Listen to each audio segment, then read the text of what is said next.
Well, good evening, racing fans. Welcome to Grand River Raceway for this Friday evening, June the 3rd. We're back. Our first race card of this 2022 racing season, 17 minutes to the first dash. And we shall get a look at the changes. It is a beautiful night. Look at blue skies overhead. The flags are up, and 14 races to get things rocking on this evening with a fast track.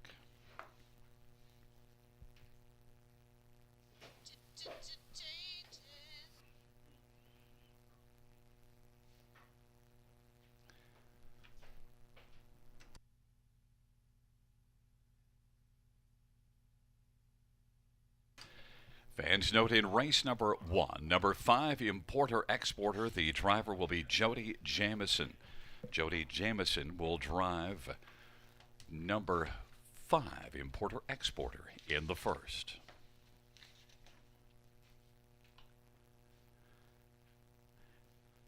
In the second race, number 1, Fire Inside My Veins, the driver will be Chris Christoforou. Chris Christoforou drives 1, Fire Inside My Veins.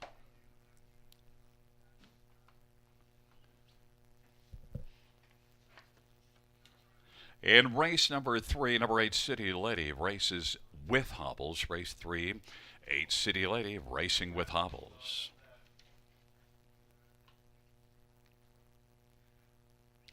Race number 4 will go as programmed. No changes. Race number 4.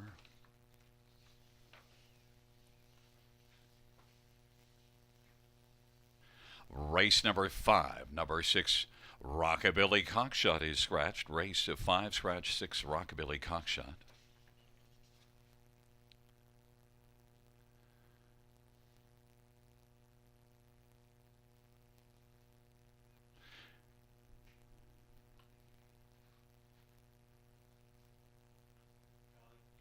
Races 6 and 7 have no changes. No changes. Races 6 or 7.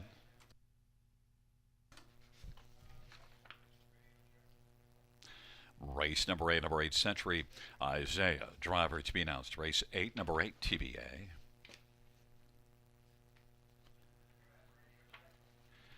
Ninth race, no changes. No changes. Race number 9.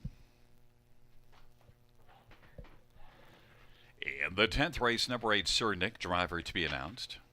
Race 10-8, TBA. And races 11 through 13 have no changes. No changes. Races 11 through 13. And the 14th race, scratched is number 7, Nassau Hanover. Race 14, scratch 7, Nassau Hanover.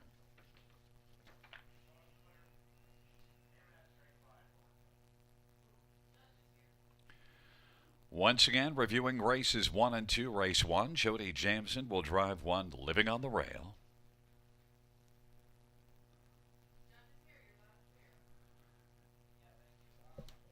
And the second race, 1, Fire Inside My Veins, Chris Christoforou will drive.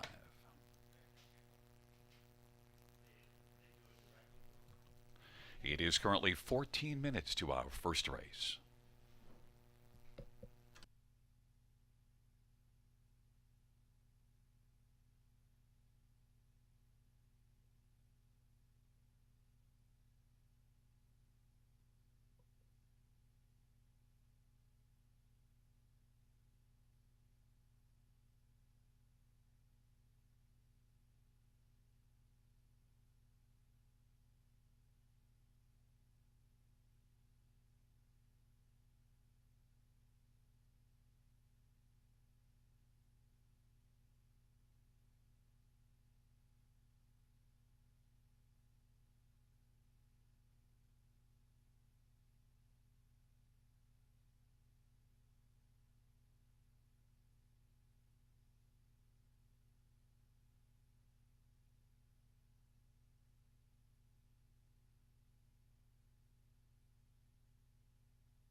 Field 4, race number 1 is on parade. And first grassroots division 1 is Living on the Rail. Jody James. One is Eddie Hensley for Ashley Hensley and Brook Racing. Number 2 is Cleveland Massimo, Samuel Fillion for Jean-Francois McGuire. And 3 is Tuxedo Attire, Doug McNair for Steve Bossons, and Richard Thompson and Derek Reed. Number 4 is Maple Leaf Bound, Anthony Hunt for Anthony Beaton and SSG Stables. And number 5 is Importer Exporter. It is Jody Jameson for Carmen and Gerald Stitchberry.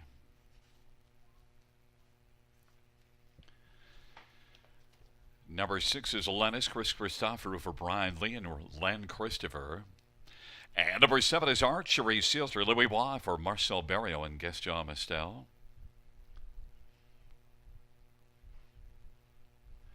And number 8 is Luca Hanover, Travis Henry for Francis Dumichel. Field of 8 for race number 1, the first grassroots division. 14 dashes on our opening night. And, well, we're going to bring in Robert Reed. We'll see if he's on the line to talk about these horses. And, Robert, first up, number 8, Luca Hanover, is one that you did not take in your top 4, and I took. Some thoughts on 8, Luca Hanover? Luca Hanover, for me, Gary, was just one that I was a little bit disappointed with at Flamborough Downs. I was there that night working for COSA TV. It was the night of the Line Drive Hanover's triumphant win in the Charles Dravinsky Memorial Cup. And I thought that he probably should have finished off that mile a little better. He got picked up by Thunder Romps, and I'm not sure, how that type of horse would fare in here. Disappointed at 45 cents a dollar. Maybe I'm a little bit sour on him because I did single him my big pick 5 wager that night, but I just thought I need to show more in post 8 tonight. That is no joke here at the River.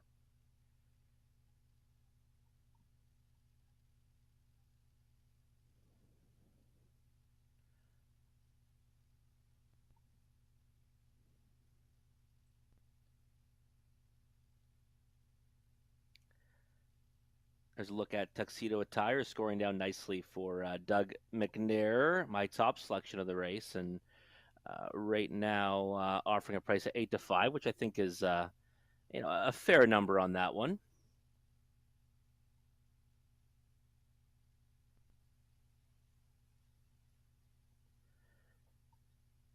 Second selection for me in here is the one Living on the Rail. Right now, 8-1 on the board. This one is intriguing for me because last time in the City of London final, and I do think that maybe this is a tougher group overall, but didn't have much of a chance from post 7 at the Raceway. Got away 7th off the gate and finished well back, but never had a chance to get into it. First start for New Connections on that occasion.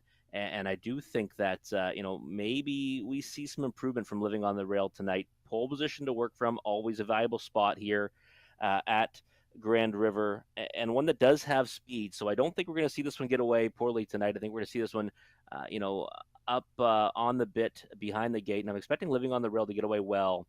8-1 on the board right now. Definitely a horse I would not leave out in the bottom end of the exotics. And there's the 7 Archery Sealster. Right now, 9-2 on the board. And I love the looks of this son of Wheeling and Dealing. And I've always thought he's been a real sharp-looking horse on the track. 3 wins out of 10 starts last year. A dominating, performance in an OSS grassroots event at Mohawk Park. And one that I think could really, make an impression on this field. Second start back off the layoff. Of course, the question is post 7. But he's shown some speed in the past, so he's one that can certainly get off the gate when roused to do so. Question always is, though, is there too much speed inside of him for him to get around them in the early stages? So Archery Sealster right now 5-1. I think you need to demand that price or better on that one just because of the post position. And the 6, Linus, a horse that I've seen quite frequently at Mohawk Park, and an easy winner. 2 back and non-winners of 1. Did so, quite handily. Last time, no real chance, moving up to non-winners of 2 and getting away 8th off the gates. He took a lot of early support. I saw him, I think, down to 2-1 early on in the betting, and it probably wasn't too much in the pool at that point. He's floated up now to 7-1. A horse that I've got on the bottom end of the super, but for me, I just think that he's another one. If he gets out the gate well enough, he certainly fits, decently with this group, and can add some value to the bottom end of it. I wasn't really expecting Tuxedo Attire to get hammered down to odds on. I thought he would be slightly higher than he is right now, just because of a break two back. Granted, that was in the Ontario Side Spring Series, much tougher in there. Just not sure how he's going to handle the half. We haven't seen him over a surface like this as of yet. So 4 to 5 on him might be a little bit short. Is my top choice. One that I certainly think can blow this field away on the engine if he minds his manners. But again, 4 to 5, you might want to look for a better price if you're just punching win tickets in here.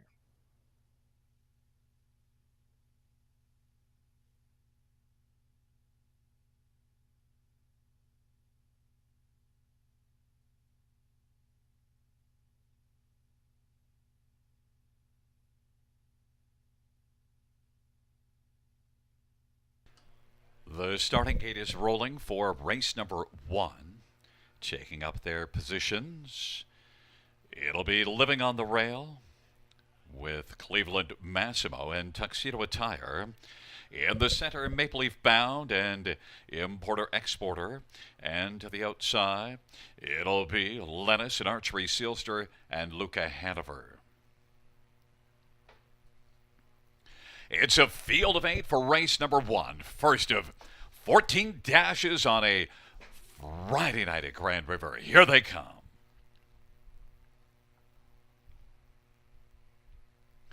And the field for race number 1.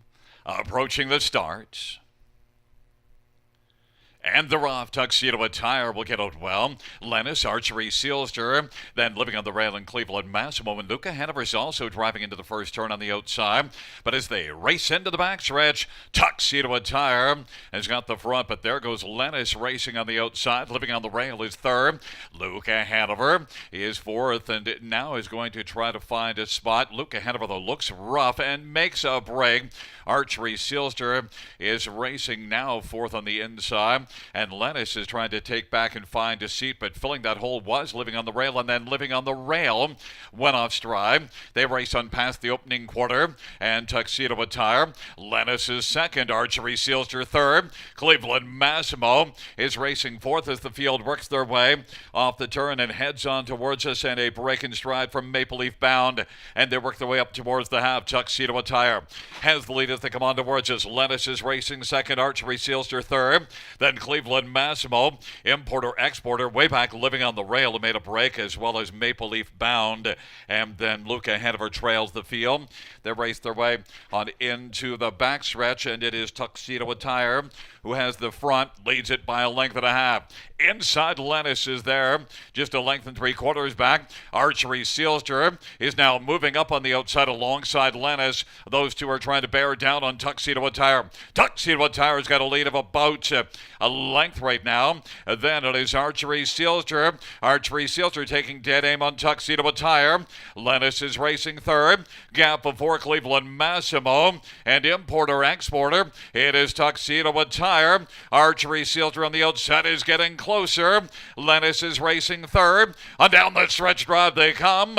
Tuxedo Attire driving on for Doug McNair and is going to win it and take it by about 2 over Archery Sealster. Lennis third and Importer Exporter fourth, 157-2.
Coming back in front of us, the winner of race number 1. It is number 3, Tuxedo Attire. Tuxedo Attire, a 3-year-old Archangel black gelding, owned by Steve Palermo and Steve Bossens and Derek Reed. Steve Bossens, the trainer. Doug McNair, the winning driver. Third win in 6 starts this year. Tuxedo Attire, 157-2.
The first race payouts number 3, Tuxedo Attire, 520, 260, and 260. Number 7, Archery Sister, 250, 280. And number 6, Lennis, $4 to show. $2 exactor, $960. Try, $14.35. Superfecta, $65.30.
Field on post parade for race number 2. One is Fire Inside My Veins, Chris Christoforou for Gary Lance, and Brian Samus and Sandy Moulton. Number 2 is Armstead Cole, Randy Waples for Chantel Mitchell and James Armitage, along with Grant Watson, Dr. Rolly Armitage, and Cheryl McDermott. Number 3 is Guinness, Matthew Bax for John Bax and Bax Stable, and Going to the Show Stable and Ken Bax. Number 4 is Marvin Hagler, Jody Jameson for Mark McGuire and Mary Pedden. Number 5 is I'm a Stand-Up Guy, Travis Henry for Blake McIntosh and Hutt Racing. Number 6 is Lexus Ranger, Paul McDonnell drives for Norm Dunstan. And number 7 is Royalties Rocket, Dave Boughton for Don Lindsay and Paul Lindsay. Field of 7, race number 2, post time coming up, and time to welcome in Robert Reed Jr. to take a look at the field for the second race. Robert, how are you? I'm doing fantastic, Gary. How about yourself? I don't know if Gary can hear me right now, so I'll just take over, and if Gary wants to jump in, if he can hear me, that's great. Race 2 here, looking at number 4, Marvin Hagler right now, top selection for quite a few of the cappers here at the River. And Marvin Hagler is, well, number 1, looking really good on the track right now. I love the way he looks. The pre-race appearance is certainly a good one. Ears up, and looks like he's feeling good out there. I loved him last time at Mohawk Park. Had him as my top selection in the Horse Players Journal. Only got beat a nose, lunged late at Lexus Ranger, who's also in this race. That's the 6, who's right now 4-1, and just missed.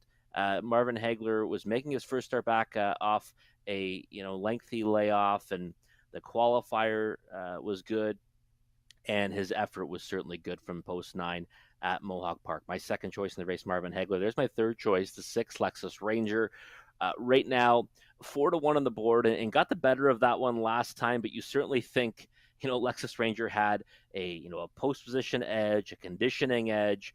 That was his third start back off a layoff, while Marvin Hagler was making his first start back off a layoff. And he did get things his own way, I think, on the front end as well. Got a second quarter breather and was able to keep going and hold that one off as a 6-5 favorite. So I think that right now their prices make sense. I think that Marvin Hagler deserves to be a tad shorter than Lexus Ranger tonight. Post edge now swings in favor of him on this half-mile surface at the River, with post 4 for Marvin Hagler, and Lexus Ranger has to work from post 6. There's my top choice, though, and he's a big strapping son of Johnny William, Armstead Cole. Looking good on the track, ears up. Another one that looks like he's feeling good out there. And listen, the 2 lines in the program might not look, as impressive results-wise on paper as the 4 Marvin Hagler and the 6 Lexus Ranger, but Armstead Cole was, facing off against pretty difficult opponents in the SBOA elimination. Finished 6th in a race that was won by Twinbee Archie, and then last time made a break in stride after starting from post 10. Was not really in contention at that point, anyways. So I look at it and said, okay, post 7, post 10, first 2 starts back, facing much tougher than both the Marvin Hagler and the 6 Lexus Ranger. And now third start back, that magic number at Grand River, was a winner in OSS grassroots race last September here, and post 2 to work from. I'm loving the price right now in Armstead Cole, and maybe I'm feeling nostalgic about this one because I was a huge fan of him last year, when he won the OSS grassroots final at Mohawk Park from post 10 on that occasion, and a horse that really came into his own near the end of the season. So maybe he's going to take a little bit more to find his best stride again, but I think this looks like a good spot tonight. Again, inside post to work from 5-1 on the board right now. To me, that is a real juicy price on the 2 Armstead Cole. You got to talk about the 1 Fire Inside My Veins. Right now, the favorite at 9-5. There he is on camera right now, 3-year-old son of Muscle Mass, and I thought the effort last time, was a decent one, and against Safe Conduct. I mean, Safe Conduct would certainly take support in here. Ended up finishing 5th, 2-hole in the early stages. Was a wire-to-wire winner from post 8 the start before, non-winners of 1. Has the pole position to work from tonight.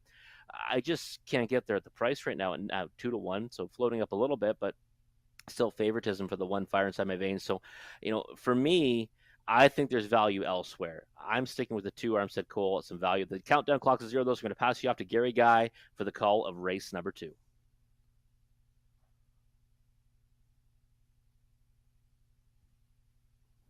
The starting gate is rolling for the second.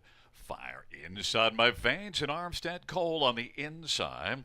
In the center, it is Guinness, Marvin Hagler, and I'm a stand-up guy to the outside, Lexus Ranger and Royalties Rocket.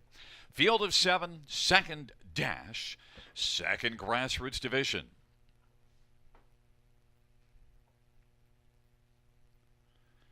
Field 4, the second race, gathering speed approaching the start. And the rough Fire Inside My Veins. Marvin Hagler comes out punching. And then it is Guinness and Armstead Cole on the inside. Then it is I'm a Stand-Up Guy, Lexus Ranger, Royalties Rocket. Into the backstretch they go. And Fire Inside My Veins has got the lead, and Marvin Hagler is racing positioned second and is still on the outside, but now takes back and is right tight in the pocket on the back of Fire Inside My Veins. Then it's a gap of 3. Guinness is still parked third. Armstead Cole fourth to the inside, and then a gap of 4 or 5 lengths, and it is back to I'm a Stand-Up Guy, Lexus Ranger, and Royalties Rocket, and the field works their way on around the turn. Opening quarter, well, we'll give it to you, it was a 28-3. Fire Inside My Veins has the lead for Chris Christopher Jr., and right there in the pocket is Marvin Hagler, and then Armstead Cole on the inside third. Here comes Guinness now. Guinness is working first over. I'm a Stand-Up Guy is fifth, and then Royalties Rocket and Lexus Ranger. And they head on past the half. Halftime was 59-2 off that 28-3 opening quarter.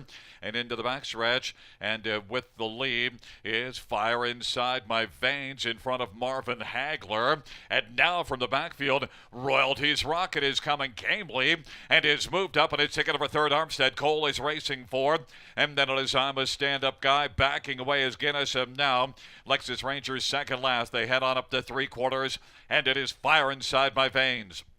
Off that 59-2 rolls by 3/4, 129-1. Fire Inside My Veins. Marvin Hagler was getting the trip and pops out right now. And then from the backfield, I'm a Stand-Up Guy is coming. Armstead Cole on the inside. They come on down the stretch, Bribe. Fire Inside My Veins, but Marvin Hagler is going to roll on by and win it. Marvin Hagler, then Fire Inside My Veins in third is between I'm a Stand-Up Guy and Armstead Cole, 158-1. Marvin Hagler.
Coming back in front of us, the winner of race number 2, the second grassroots division. It is number 4, Marvin Hagler. Marvin Hagler is a 3-year-old crazed bay gelding, owned by Mary Pedden and Mark McGuire. Mark is also the trainer. Jody Jamison, the winning drive. It is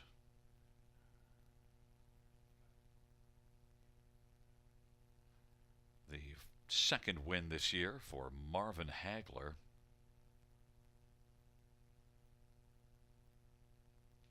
And the second win lifetime.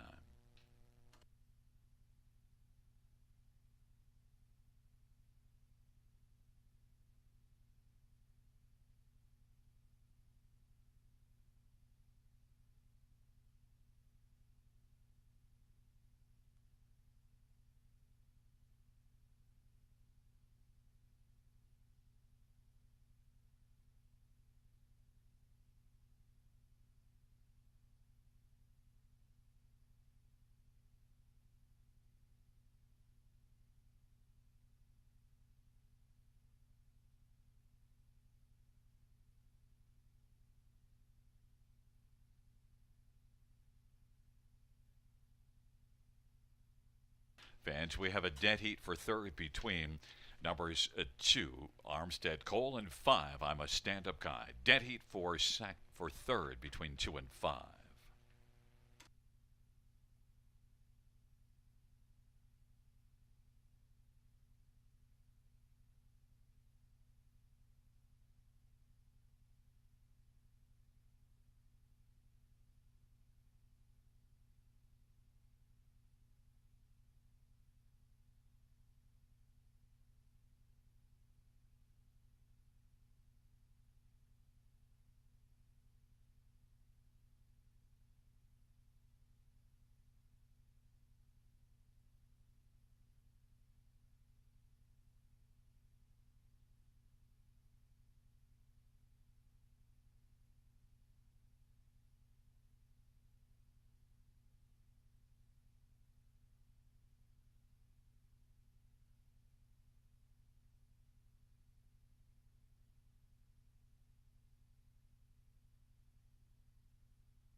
Second race payouts number 4, Marvin Hagler, 410, 270, and 210.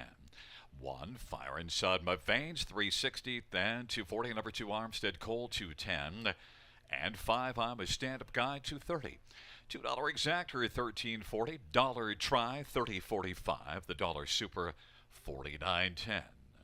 That's numbers 4, 1, 2, and 5, and the superfecta 4152 is 98.15.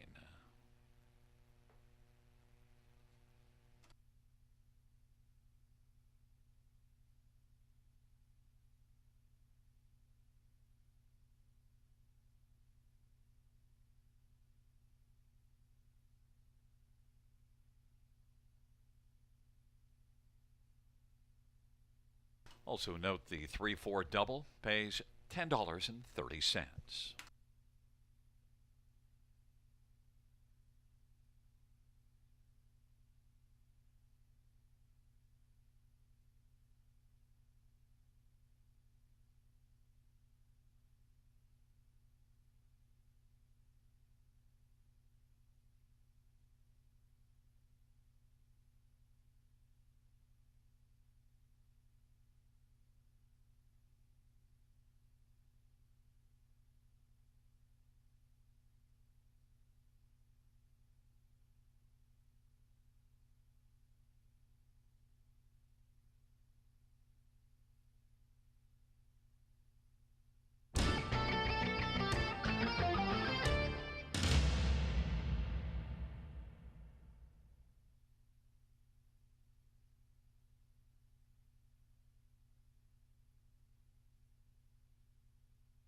Field on parade for race number 3. 1, Melise, Eddie Hensley for Rick Ziron, and John Donato.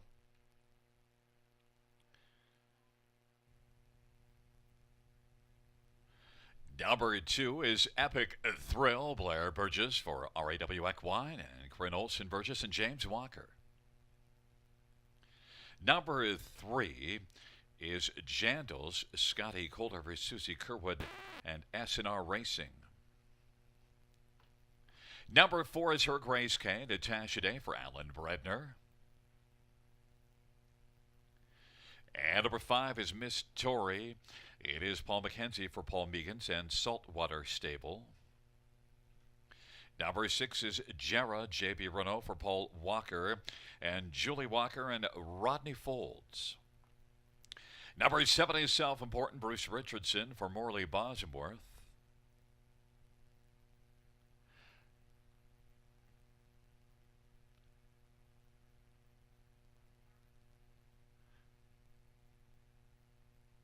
Note that number 8 will be City Lady. Brett Madonover, Nelson White, and Vicky White, and races with trotting hobbles. There is a look at 8, City Lady.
Field for race number 3, taking up positions. Melise Epic Thrill on the inside. Jandals, Her Grace K. Miss Tori in the center. To the outside, Jarrah, Self-Important, and City Lady.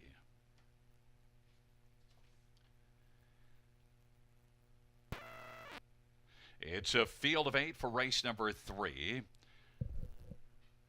There at the start of the round, Jandals will leave with Her Grace K down the center of the track. And on the inside, Melise is racing into the front 3. Then Miss Tori and Epic Thrill. Then it is back further to Jarrah. And then we have City Lady as they race their way on into the backstretch. But right now with the front is Jandals. Melise second. Her Grace K is third. Epic Thrill is racing fourth. And then Miss Tori and Jarrah and Self-Important as they race on to the opening quarter. And then City Lady. And they race their way past that opening quarter. Jandals has got the lead at 5-1 for Chris Christoforou. And Melise and Eddie Hensley is racing in the pocket. Her Grace K is currently third. Epic Thrill is fourth, and then racing to the outside. Self-Important now is coming first up. Along to the inside is Miss Tori as they race off the turn. Then it is back to Jarrah and City Lady. Jandals making a lot of headway on the outside. Self-Important. Melise is still there in the pocket. Self-Important on the outside first up. Getting closer with every stride. On the inside, Her Grace K is racing fourth. Halftime was recorded in 1 minute and 4/5, and they roll their way on into the backstretch. It is still Jandals leading Melise. Her Grace K is racing third, and Self-Important on the outside now has come on to take over third. Racing for this Her Grace K. Jarrah is fifth, and then Epic Thrill. Then it is back to City Lady and Miss Tori, but it is still Jandals. Self-Important with work to do on the outside. Melise is getting the trip, and right now maintains second over Self-Important, and then Her Grace K. And Jarrah. Jandals is starting to get away and leads by 3 or 4. 3/4 was 1:31 and it is Jandals who leads by 4 as they turn for home. Jandals on down the stretch drive. Melise is a racing second and closing. Jandals as they come to the finish. Melise was a closing second.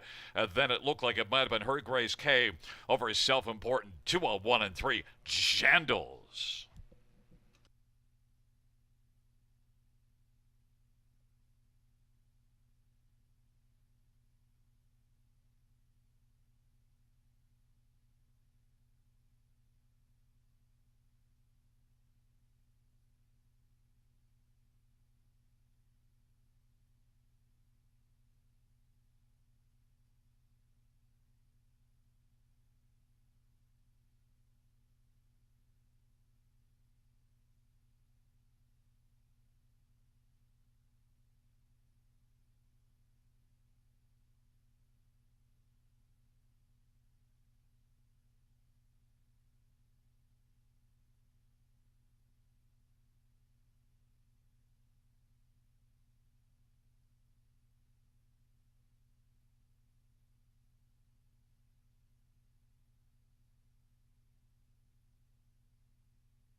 Coming back in front of us, the third race winner, the Prospect Series First Division.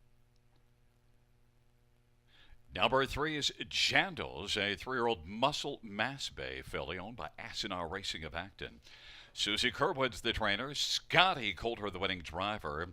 Jandals' first win lifetime. The third race, Prospect Series First Division.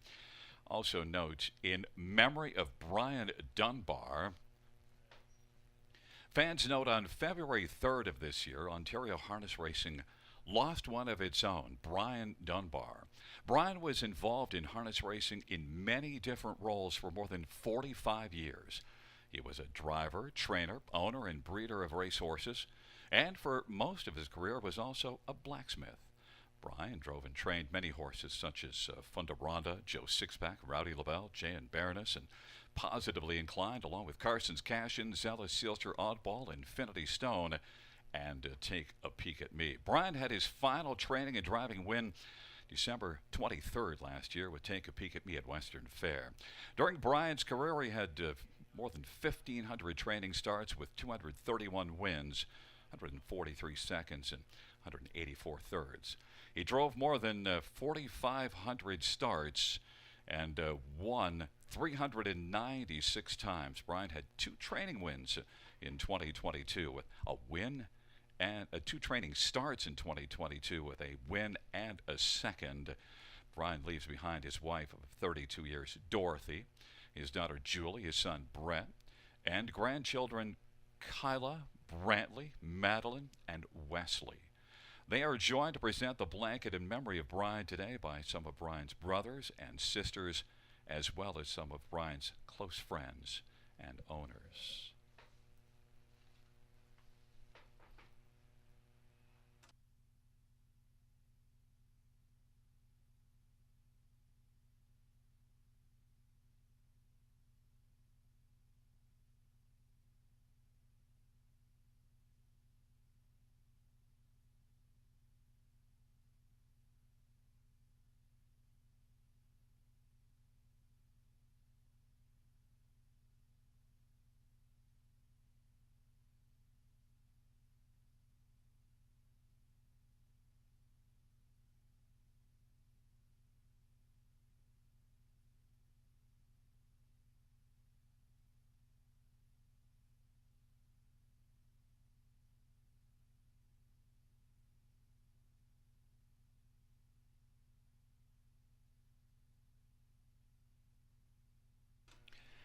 The third race payouts number 3, Jandals, pays $13, 480 and 310.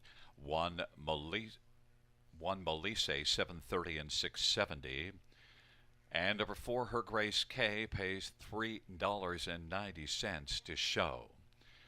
The $2 exactor is $63.50. The dollar try 88.10. The dollar super 219.85.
Field on parade for the fourth one. Energizer to be Sean Stacy for Landmark Racing at Bertrand Gillespie. Number 2 is Current Danger, Jody Jameson for Vic Putty and Mike Morocco. Number 3 is Ricky Resolve, Anthony Hunt for Mark Johnson and Denise Ball. Number 4 is Give Me Carrots, Phil Houdon for Jennifer Lucier.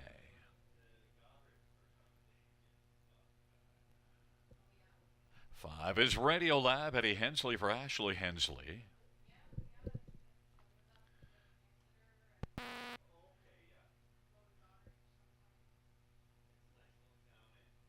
Number 7 is Mr. Fritter, Doug McNair for Bill Budd and Dean Marson Stable and Peter Mascolzi and John Frieda. Number 8 is Royalty Beer, Louis Bois for Jean-Francois McGuire. Field of 8, race number 4, the third grassroots division. We'll bring in Robert Reed Jr. for his thoughts on this field for the fourth race. Robert. Thank you, Gary. Race 4 on tap, folks. As Gary said, the third division of the Ontario Sire Stakes Grassroots for 3-year-old colts on the trot. And there is a look at the 7, Mr. Fritter. Overwhelming favorite right now on the board, and that is no surprise because he certainly comes into this with the best credentials. Mr. Fritter had more in earnings last season than the rest of this field combined. 12 starts as a 2-year-old, just 1 victory, but 8 on the board finishes in some high-profile races as well. Been looking good so far as a sophomore. Did win in his second start in non-winners of 2. Has since taken on tough rivals in the SBOA. Twin B Archie was the winner in his elimination and in the final. So Mr. Fritter, certainly you could say he kind of lays over them in here. Obviously the concern is, how will he get around a half-mile service? Did make a break at Flamborough Downs last season and post 7, but Doug McNair aboard, so he can certainly get that one moving well from the outside of the gate. There's number 8, Royalty Beer, one that's coming in from Trois-Rivières in Quebec. And this horse has had a good season so far with a victory and 3 on the board finishes in 4 starts. Last season was a winner in 4 out of 5. Looking good right now, scoring down. Got his ears up, handling the turn pretty well there for Louis-Philippe Bois. Gonna have a difficult task, though, from post 8. Always a difficult spot here at the river, and does have speed directly to his inside with Mr. Fritter. You could even say Mass Attack's one that's going to, likely going to be trying to bust out of there. But Royalty Beer looking good right now on the track. There's Louis-Philippe Bois giving a little bit of urging to go into that first turn, and handled it well enough there. Number 8, Royalty Beer. So understand why that one's taking support on the board, 9-2. My second selection. Not often will you see me going to the 7-8 for an exacta here at the river. Number 3, Ricky Resolve. This one's intriguing for me because when I look at Ricky Resolve, I see one that might have a reason to improve this season. Last year, trotting hopples in all of his starts, takes them off this time, which could be a bit of a concern if you look at it and say, well, maybe he's going to make a break in stride, but it also might mean he's going to get more speed. So like the qualifiers, finished second to Mercutio, who came back to be a winner. And I think that Ricky Resolve is one that you certainly want to have in your exotics here. 14-1 on the board right now. Third choice for me, and one that might even be worth bumping up into exactas, definitely on tries and supers, inside post to work from. Just getting a little bit antsy on the track there, but again, that'd be my main concern with Ricky Resolve, is now not wearing that apparatus that helps him stay on his gate if he's going to stay flat. But he certainly showed indication that he will in that qualifier. There's the 5, Radio Lab. Made a break at Mohawk Park last time as the overwhelming favorite and non-winners of 1. And just one that if you played him in that start, you might want to come back to him for a piece spin in here at 12-1, because I thought he raced fantastic 2 back. Didn't, find room until late in the mile, finished second to Three Finger Poor, who was a fantastic winner on that occasion. And if you just throw that last line out, you would think he's got a chance to get a big piece of it in here. So Radio Lab at 12-1 is certainly some value, but we got 0 on the countdown clock. I'm going to pass you off to the voice of Grand River Raceway, Gary Guy. The field for race number 4 taking up their positions. Energizer to be Current Danger and Ricky Resolve on the inside. In the center, Give Me Carrots and Radio Lab. And to the outside, Mass Attack, Mr. Fritter, and Royalty Beer. It is a field of 8, the fourth dash. Here they come. And the field for the fourth race is at the start of the rough. Mass Attack leaves out from the outside. Royalty Beer, Mr. Fritter. Well, frittered away his chances with a break in stride as they race their way on into the backstretch. And now racing third is Current Danger. Ricky Resolve is fourth, and then Energizer to V in front of Give Me Carrots. And then it is Radio Lab. But right now, Royalty Beer has got the front for Louis Bois. Advantage is about 4 lengths as Royalty Beer made the lead from post 8. Mass Attack is second, and then racing position to third. And that is Current Danger, and Ricky Resolve is fourth. Energizer to V is fifth, and then Give Me Carrots on the outside now, up and moving as they race off the turn. Mr. Fritter is trying to make a huge recovery, and then it is back to Radio Lab, and they race the way off the turn. The field comes on up towards the half. That opening quarter was 27-4. They head on past the half. Royalty Beer, Louis Bois got the lead. Mass Attack is racing second. Ricky Resolve now on the outside is getting a bit closer, and then racing positioned on the outside now. Fourth goes Current Danger, and fifth is Energizer to V. Then it is back to Radio Lab and Give Me Carrots. It is Royalty Beer. Ricky Resolve on the outside now. Those two stride together. Mass Attack is racing third. Then Current Danger. And now Radio Lab on the outside. Radio Lab is moving out there 3 wide, backing away Royalty Beer. Ricky Resolve leads by 4 3/4 was 128-2. And it is Ricky Resolve and Mass Attack on the inside. Radio Lab. Radio Lab on the outside. Radio Lab is trying to dial in Ricky Resolve, and Mass Attack is racing third, and then it is Current Danger and Ricky Resolve as they come to the finish trying to fend off Radio Lab. Ricky Resolve will win it. Radio Lab was second, then finishing third. That was Mass Attack, and fourth was Give Me Carrots, 158-4. Robert, the fourth race was an interesting one. Royalty Beer was strong early, but did not stick around. But Ricky Resolve did have the resolve in the stretch drive. Robert? He certainly did, Gary. And you know what? With Ricky Resolve, I thought we were going to see more speed from this one, and that's exactly what we saw tonight. Certainly, Mr. Fritter made a break in stride. I'd say Royalty Beer, it was one that kind of disappointed. Should have probably come with a better effort. But Ricky Resolve, yeah, first over, forwards to the lead, did so, pretty easily.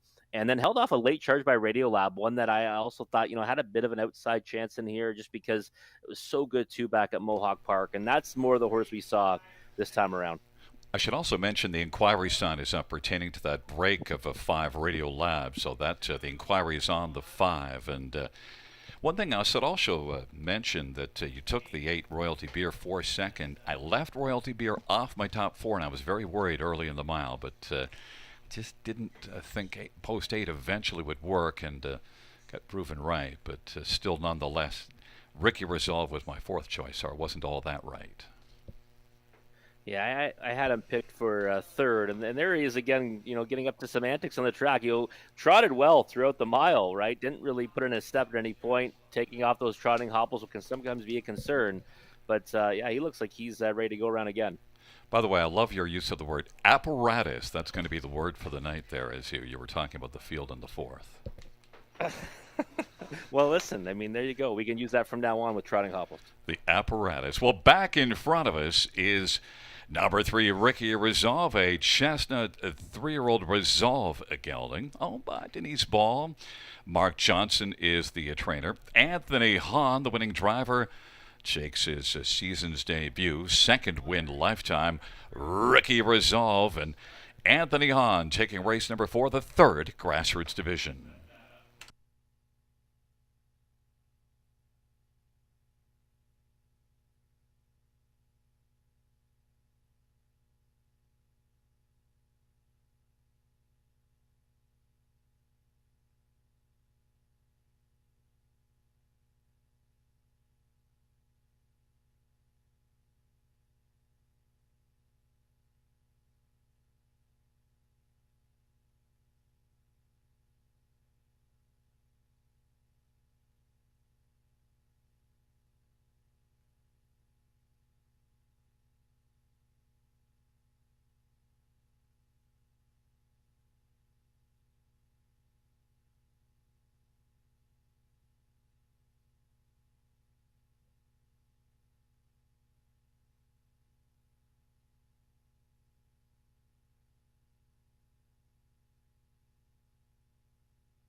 Fans note the judge's ruling that number 5, Radiolab did not violate the braking regulations.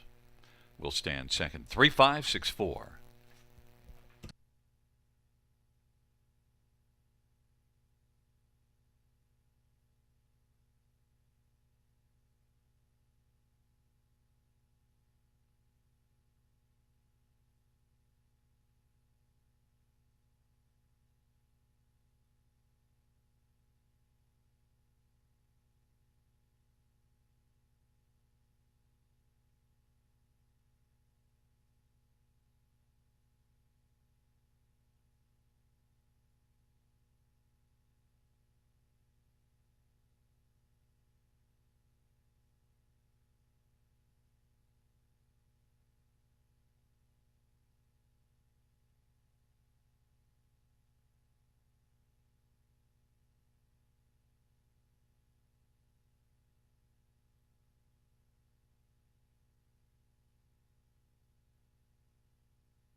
The fourth race payouts number 3. Ricky Resolve 3910 1340 $9. 5 Radiolab 950 556 Mass Attack $3.90. $2 exactor 370 $10 Tribe 831.85 and a 20-cent superfecta 1248.20.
Cheers again, or are we good?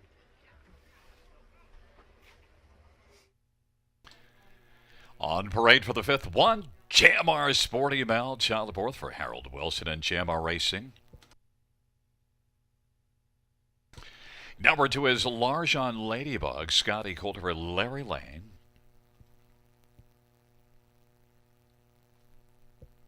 Three is Sobble Amber, Anthony Hunt for Otis Hall and Sobble Hill Farms and Susseto Racing. Number 4 is All Prima, Jason Ryan for Gerard Demers and a numbered company from Ottawa. 5 is Royal Blush, Travis Henry for Blake McIntosh and Hunt Racing.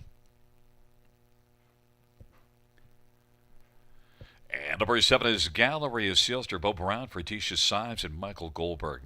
Field of 6, race number 5, the Prospect Series of First Division, 3-year-old pacing fillies, and the 6 is out. We're going to bring in Robert Reed Jr. Robert, I wasn't snubbing you earlier. We've had, as you know, a few sound problems. We have the super talented Curtis McDonald, and he's been working through the issues, and we've been solving a bunch of them. So we get to now talk to the super talented Robert Reed Jr. How are you, buddy? I'm doing fantastic. I'm actually in California right now, so it's been a great week so far here, and I could not miss this fantastic 14 race card at the river. From California, talking to us about the river. You are a loyal one. Tell me, Sobble Amber. First question: can Sobble Amber be beaten in here? Can she be beaten? I mean, any horse can get beat, right, Gary? For me, look, Sobble Amber last time was fantastic at Flamborough Downs, and we got to see a good look at Sobble Amber last year too when she won the final of the Prospect Series here at Grand River Raceway. So I think if we see that version of her, or the version that she, of her on May 26th, I think she crushes this group. But 1-2 on the board, I mean, that's not a sexy price by any stretch of the imagination. And your question, can any horse get beat? Of course they can. We looked at Mr. Fred in the last race. He laid over the field, and he made a break in stride in the first turn. Well, and then it looks like most people think that one GMR Sporty Mel is the most logical one inside post position, and that is how you see it as well. Yeah, I agree with that. That was the other one I was going to use on my pick 5 ticket, JM Sporty Mel, pole position to work from, and I thought the effort was good last time, one that might be an improving type as well.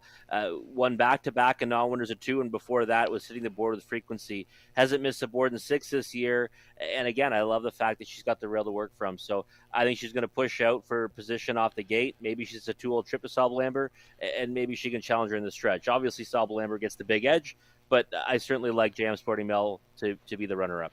And she is 5 out of 6 in the top 2 on the year. You used Larjon Ladybug, a spot higher than I did, and it's logical. Gets post position 2. Better post than any of the ones most recently. Yeah, I think so too. Large on Ladybug is one that I think you have to like. Underneath was a winner 3 back at the Raceway. I saw that effort and was a rock solid winner on that occasion with Travis Cullen aboard. And I think that post 2 is going to be something she used to her advantage. I would say the margin between her and my second choice in the race is a pretty big one. But I do think she, like you said, she's the most logical one around at the trifecta. This was a race though where, for selections for me, it's very chalky, right? I was trying to, maybe beat some of the favorites in some of the races throughout the night, but this is one where I kind of just, decided to eat some chalk and put them in order 3, 1, 2. Your number 6 Rockabilly Cockshot was your 4th choice and of course scratched. So where would you go to the 4th one right now?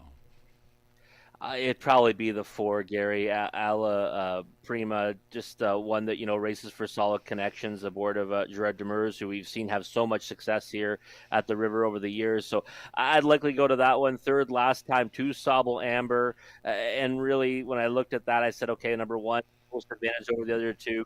Royal Blush kind of disappointed me last time at Western Fair. She got beat by a decent horse, though, in J120. But yeah, I would just probably kind of go almost in the order that you see the betting right now: 3, 1, 2, 4 for me. And Alla Prima did pace in 56 and 3, but it's just that Sobble Amber went so quick that dragged Alla Prima to a quicker mile. But still, it's on the page: 56 and 3. We'll see if Alla Prima can live up to that speed and maybe crack into the top 3. Field for race number 5 is taking up their position. It is Jamar Sporty Mel, Large Ladybug on the inside, Sobble Amber, Ola Prima in the center, Royal Blush and Galleria Sealster on the outside. Field of 6, race number 5. It is post time with 3 Sobble Amber, 3-5 betting favorite. The field for race number 5 has approached the top of the stretch. Here they come.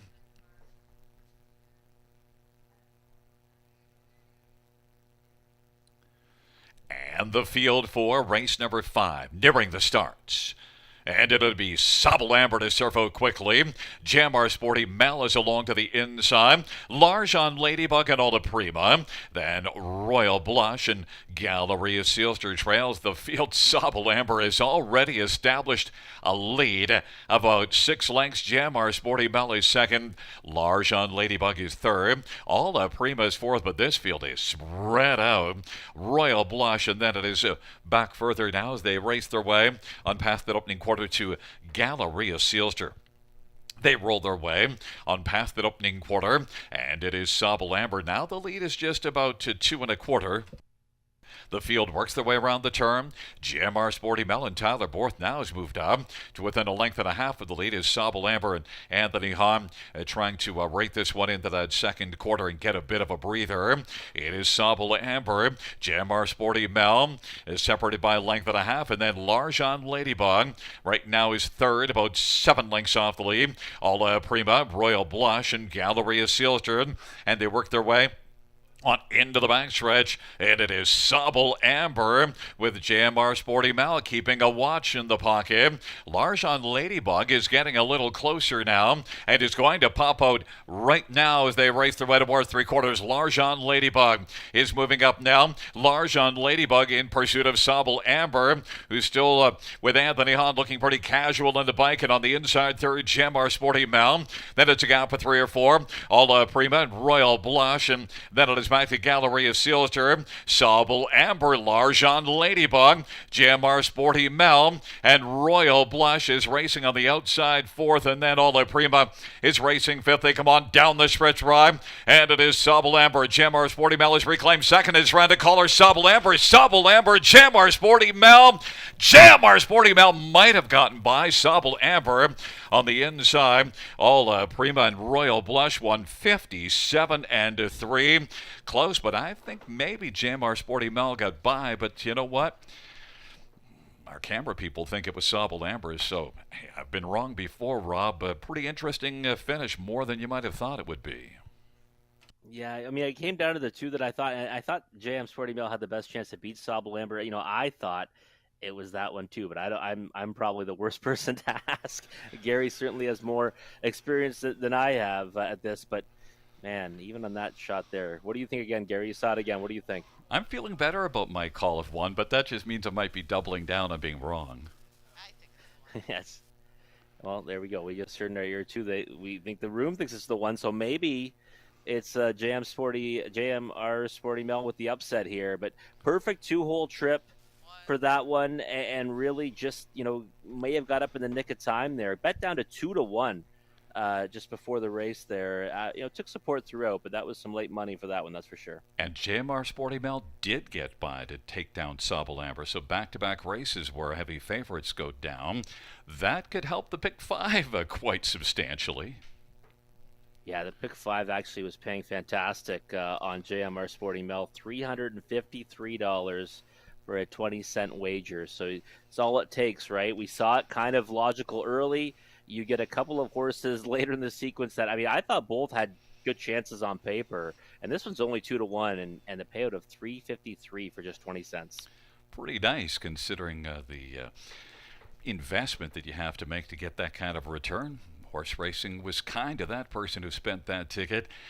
Back in front of us is number 1, JMR Sporty Mel, a 3-year-old sports rider, brown filly, owned by JMR Racing. Trained by Harold Wilson, Tyler Borth winning drive, 3rd win this year, 4th lifetime. JMR Sporty Mel won 57-3.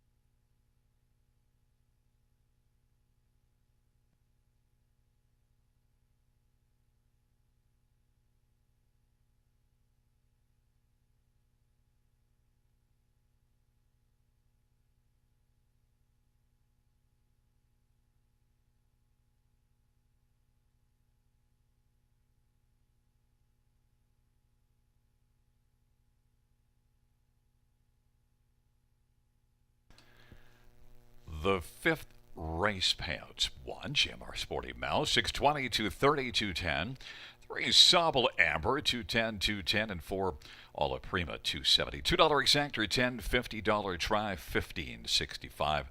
Superfecta, 6805.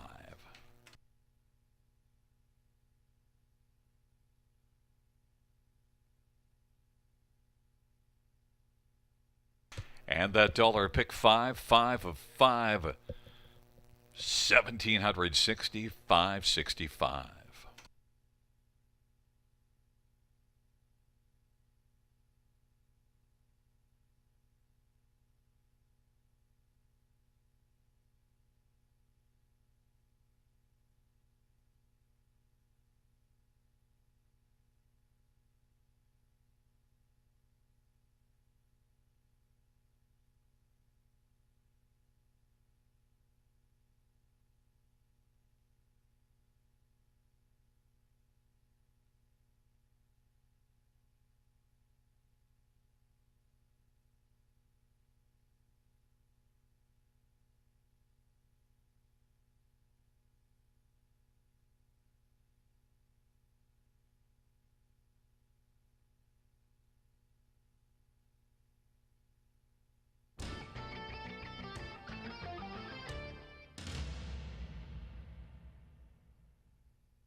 Field for race number 6. One Promise for Life. Bruce Richardson for Rennie Dion and RAW Equine and S&R Racing. Number 2 is Resolute Bay. Scott Kohler for Harry Bolton and the stable. 3 is Crooked Dealer. Sean Stacy for Pamela and Dale Larson. 4 is All Braun. Jason Ride for Matt Dupuy and Dr. Ruth Irving.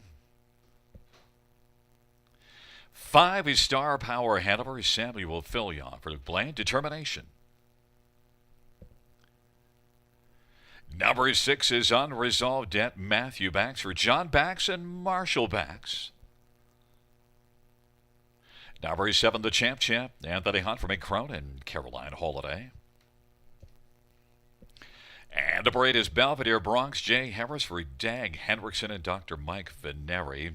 Field of 8, the 4th Grassroots Division, 3-year-old trotting colts and geldings. And we're going to bring in Robert Reed, Jr. for some analysis of this 6th race. And Robert, we both like the 5 Star Power Hanover in here, but Ken Middleton went with 1 Promise for Life and Conley with the 2 Resolute Bay. But 5 Star Power Hanover, Rob. I just thought Star Power Hanover was one that you got to look at, who he's been racing against and think that he fits pretty well with this group. I'm shocked right now, 4-1 on the board. I mean, it's not like just who he's been racing at in his last 2. He competed in the Mohawk Million last year. Yeah, he finished, 9th place, 8th in there, but he did make 108,000 as a 2-year-old, and his 2 starts so far weren't bad ones. I mean, they were against Twinbee Archie in the SPOA. So I think Star Power Hanover is one that deserves respect in here, and certainly a lot more than that 4-1 he offers on the board right now. Yeah, it would be nice if it held. Shockingly, number 2 Resolute Bay is 6-5, but maybe it shouldn't be as shocking if you look at that back half in the final quarter. And also note Resolute Bay is the favorite in the win for now, just slightly over 5 Star Power Hanover, not as wide as we see on the tote board right now. And that's why I think we will likely see those prices tighten up come post time. You would think based on those multi-leg probables, but I just thought that Resolute Bay, yeah, definitely one you have to like in here. One that's suited well for a half-mile track, and I think that we're going to see him likely bust out of there early on. Last time post 10 at Mohawk Park had to get away 5th and just kind of follow them around. But again, I don't think the margin would make sense to bet him at 6-5. When you can get 4-1 and Star Power Hanover. But my second choice in the race, nonetheless.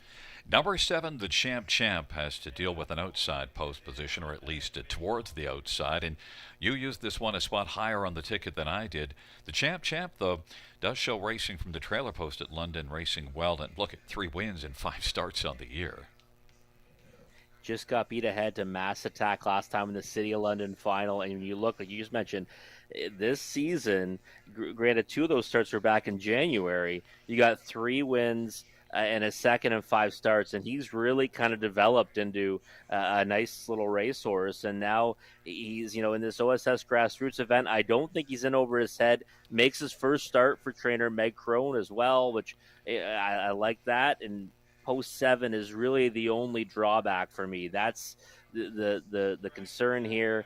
He's shown speed, though. I think we're going to likely see him try to get away, as well as he can off the gate anyways. I don't think he can get to the front, but I think he's one that has an outside chance in here, and 5-1 on the board, one I'm not going to leave off the bottom end of my exotics. Rob, number 1 Promise for Life. You used 4th, but I used this one actually 2nd on my picks. And Promise for Life, I tend to go very strongly with things that I just saw visually as opposed to looking over the program, because I find that's given me often the best clues. Just trusting what I see. Promise for Life, I liked what I saw out of this one at Flamborough last time out, and is one that did come home very strongly as well and has the inside, 5-1. Yeah, proved to be much the best in that effort. Had the trailing post, which is not always easy for trotters. He just got away 6th and then went to the outside and prevailed by a pretty healthy margin under the wire. I do think obviously has to face tougher here tonight. That was not winners of 2 at Flamborough, but was competing in the Ontario Sire Spring Series, so was facing some nice horses in there before that. Picked up a couple of minor awards in the preliminary leg. So I think Promise for Life has a chance to get a piece of it for sure. I just wouldn't really rate him as a win candidate.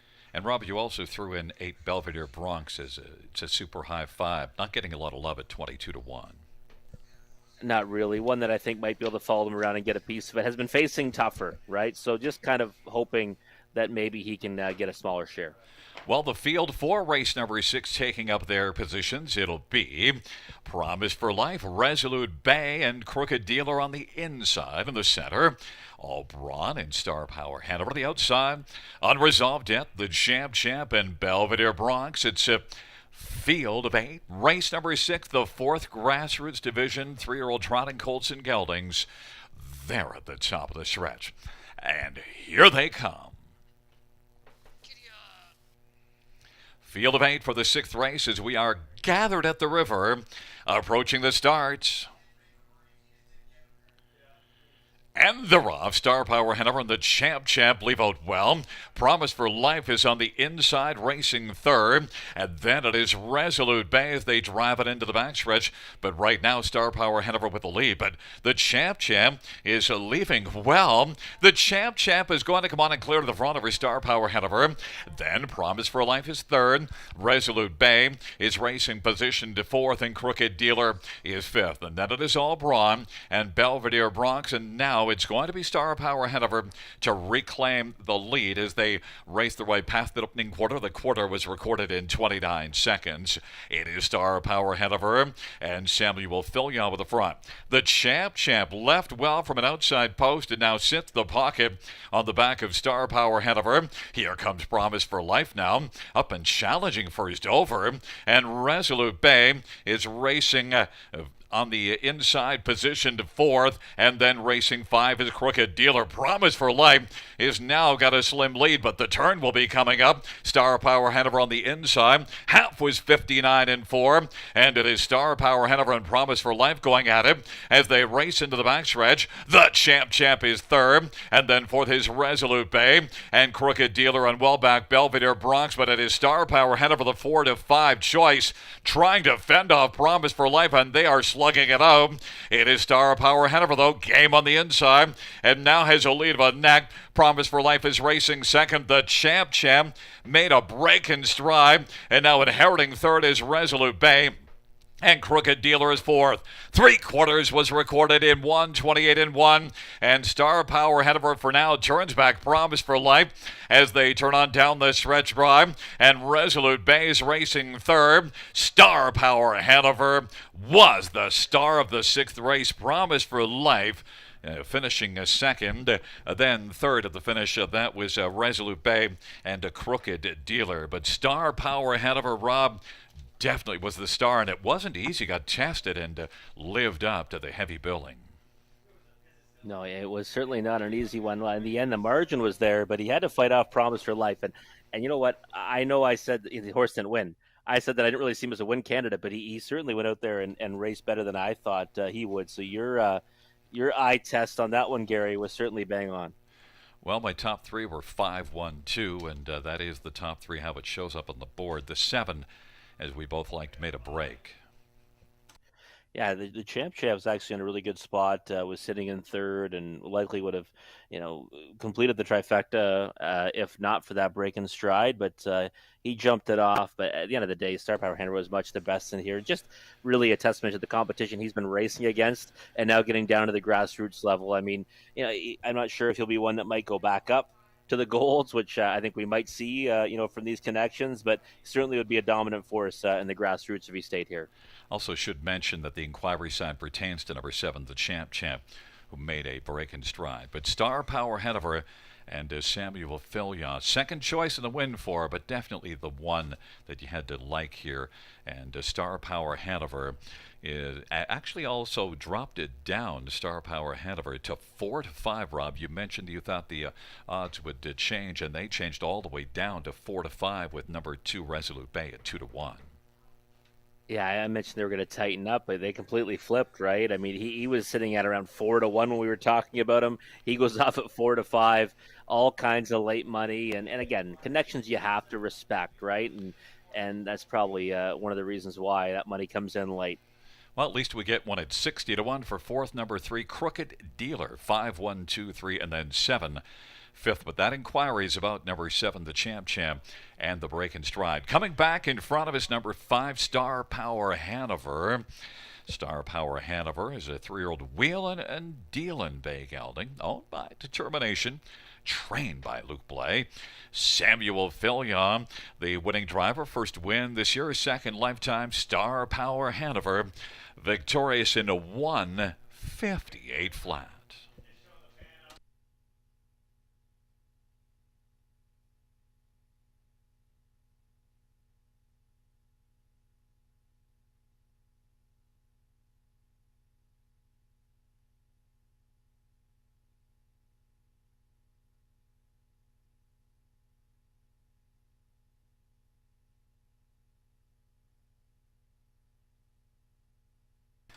Fans, the judge's ruling that number 7, the Champ Champ, did not violate the braking regulations and will stand fifth.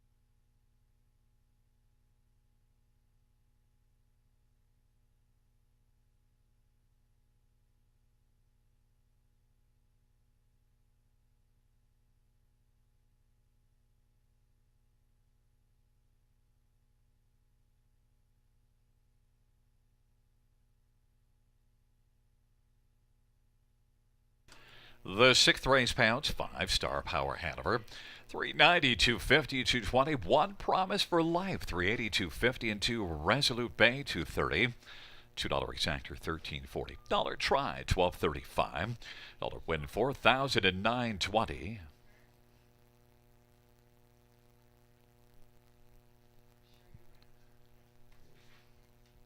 And the dollar high five, $400, 45 cents.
Field for race 7 on parade. One Royalty's Dream, Anthony Hahn from Crone, and Joan and Susan Clark.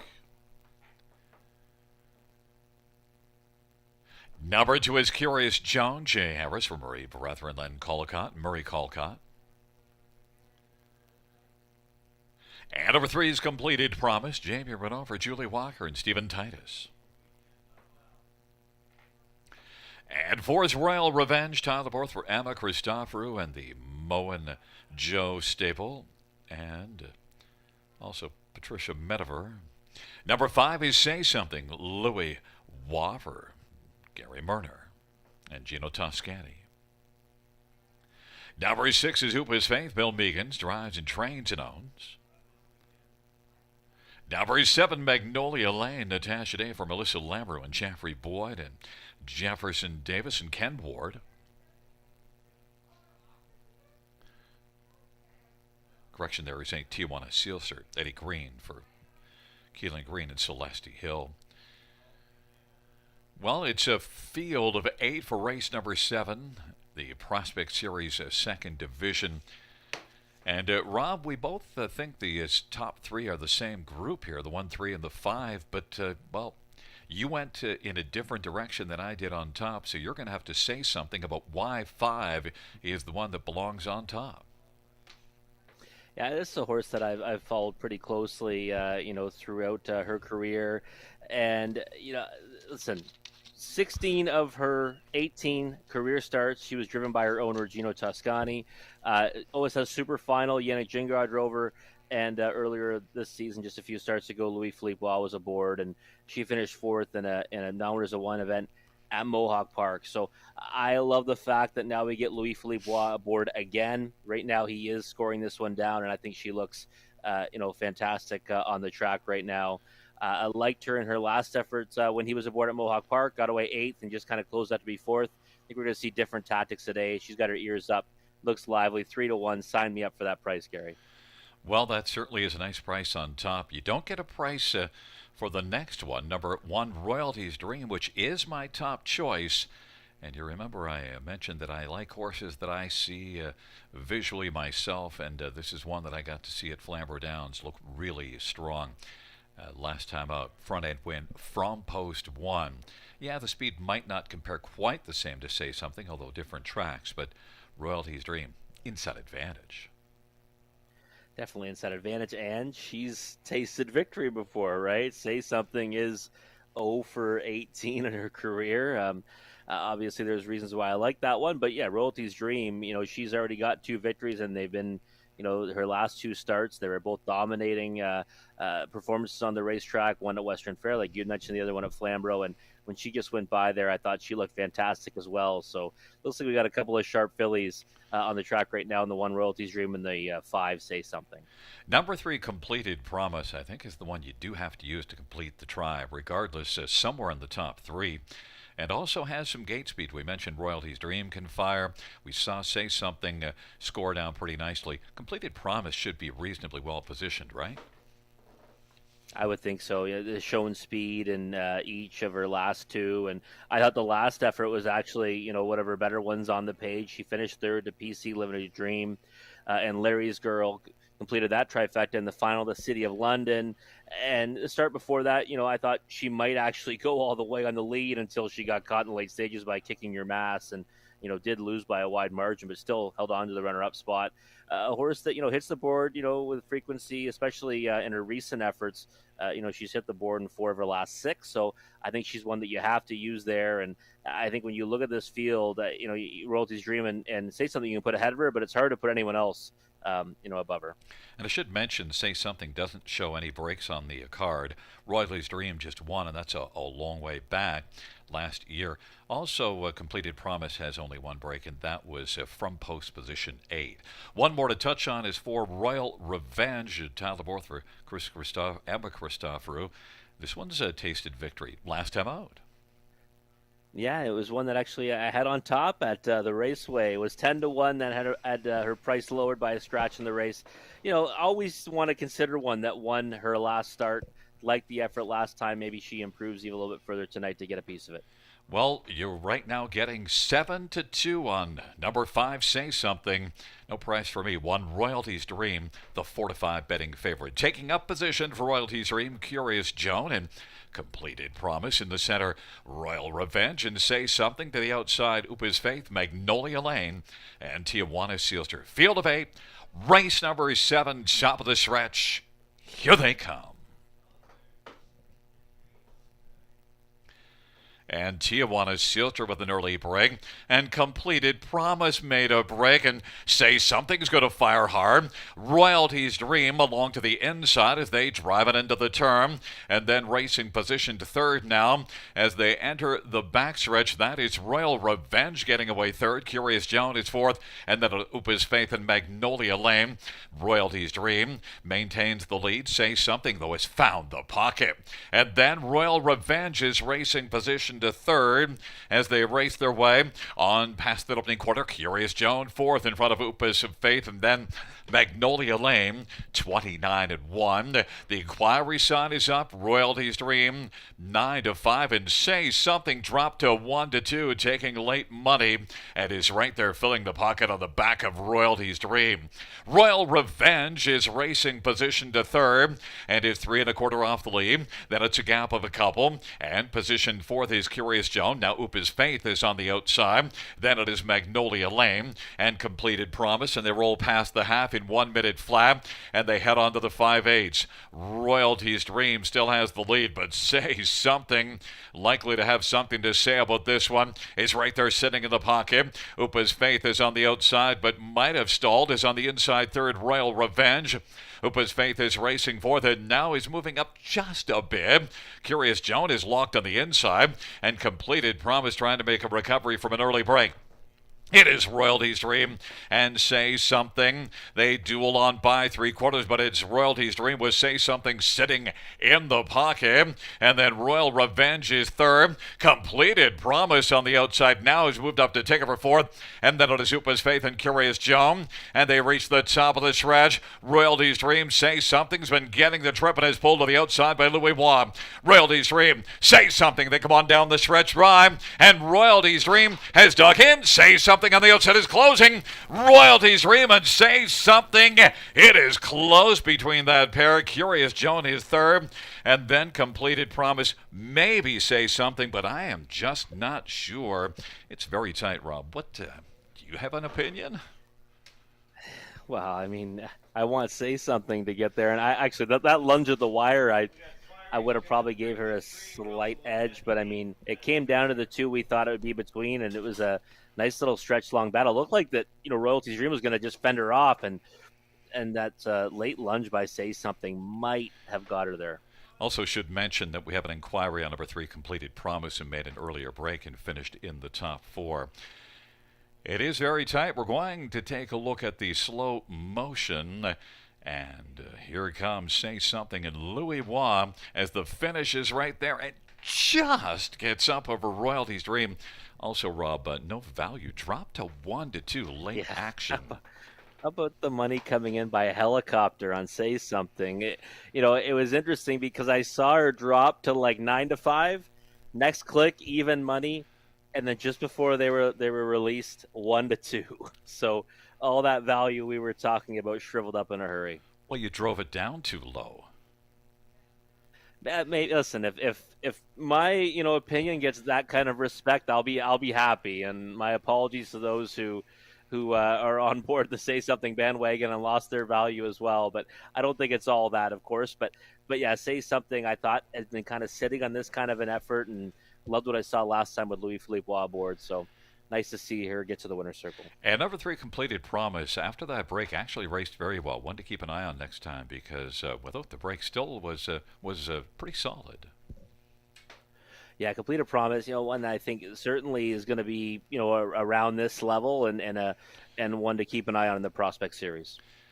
Well, coming back in front of us is the winner of race number 7, the second division of the Prospect Series for 3-year-old trotting fillies, and it is number 5, Say Something, a 3-year-old muscle Mass Bay filly, owned by Gino Toscani, trained by Gary Murner. Louis Philippe Waugh, the winning driver. First win for Say Something. to a 1 and 3.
Also, fans note the judges reviewing the start of number 8, Tijuana Sealster, as well as the break of 3, Completed Promise.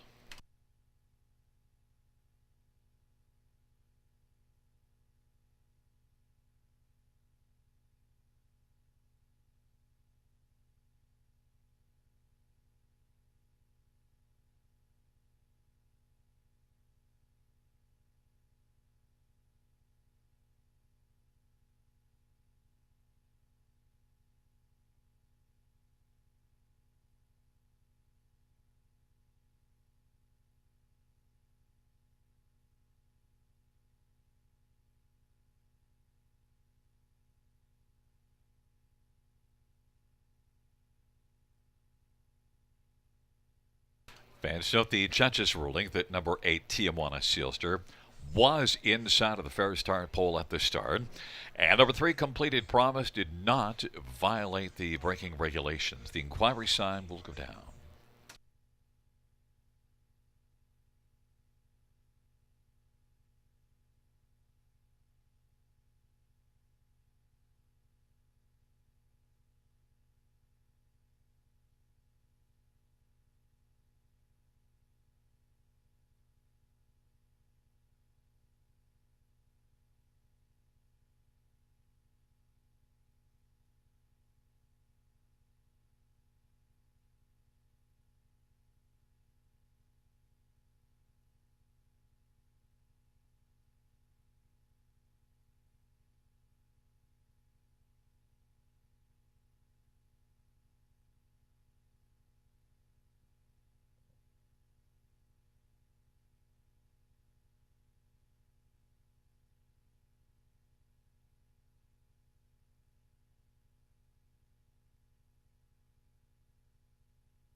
The 7th race pouch, number 5, Say Something, 310 to 3260.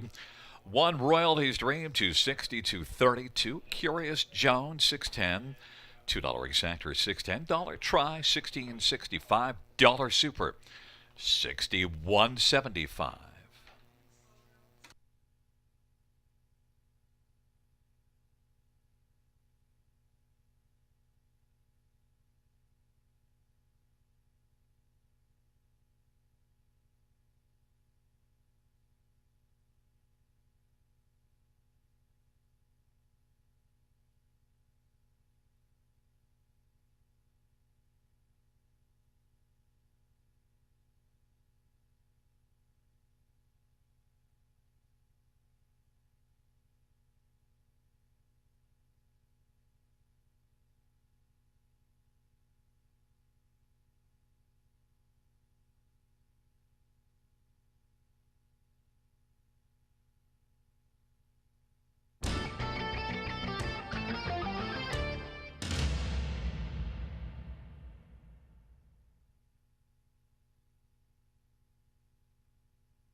Field for the eighth race on parade. One is Come Home for Life. Dave Boughton, Verdon Lindsay, and Paul Lindsay.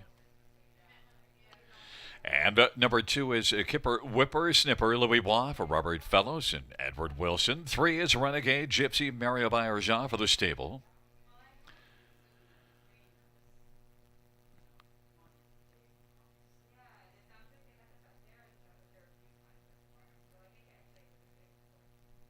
Number four is Barroom Brawl Boys. Tile number for Ashley Lenvoy and Gino Toscani. And five is HP Maestro Prapadonna for Benoit Bayerjean and Claude Amel.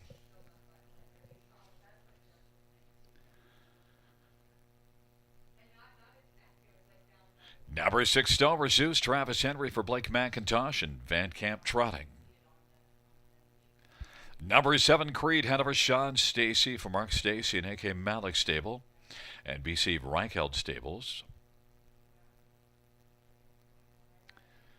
And number eight is Century Isaiah, Jason Rod for Ron Waples Jr. and Dr. Sheila Atmore. It's a field of eight.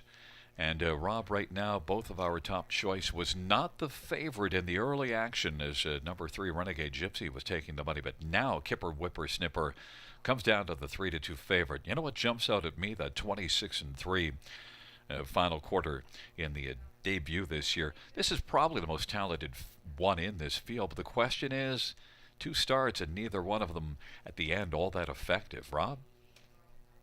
Yeah, just obviously concerned when a horse isn't. Last time came home in 31-1, but did go to the top early on, and that was a pretty solid Group 2 and non-winners of 5. And you'd mentioned, finished up strongly in the SBOA elimination, didn't make the final, but wasn't a terrible effort there. Now this is a pretty big time drop down in class into the OSS grassroots, and this horse made 145,000 last year, went 5 for 11, hit the board in eights. I just think a Kipper Whipper Snipper is one that kind of lays over them. My initial thoughts when I saw him in the book were, well, can he get around a half? Well, he was a winner at Flamborough Downs last season.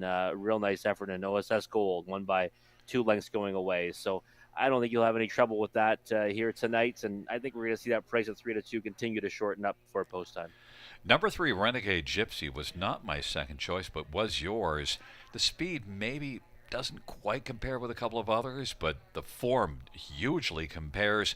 And actually, when you transfer from big track to small track in terms of looking at the speed difference, it's not that big a difference. Renegade Gypsy and Mario getting a lot of love at 9-5.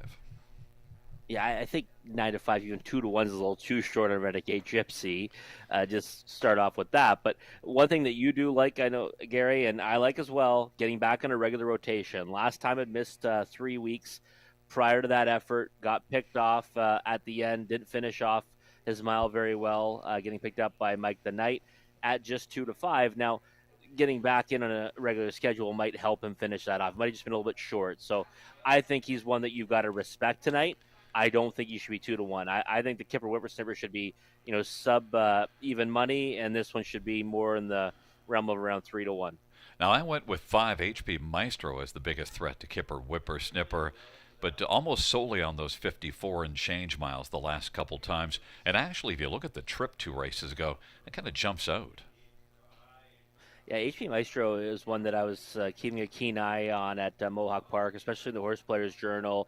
Finished 5th in both of his last 2, and non-winners of 3, I think, kind of compares well to this group. And now you've got 4th start back off a layoff, raced pretty well last year, 7 of 10 in the top 3. And again, I put this one in for 3rd, but I think you're right. You could probably interchange Renegade Gypsy and HP Maestro in the 2nd spot behind Kipper Whipper Snipper.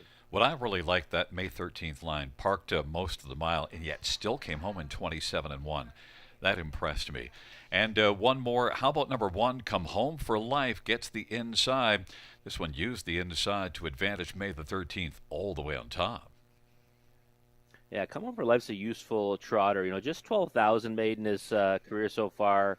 one victory in 8 starts this season, and it came in the opening leg of the City of London.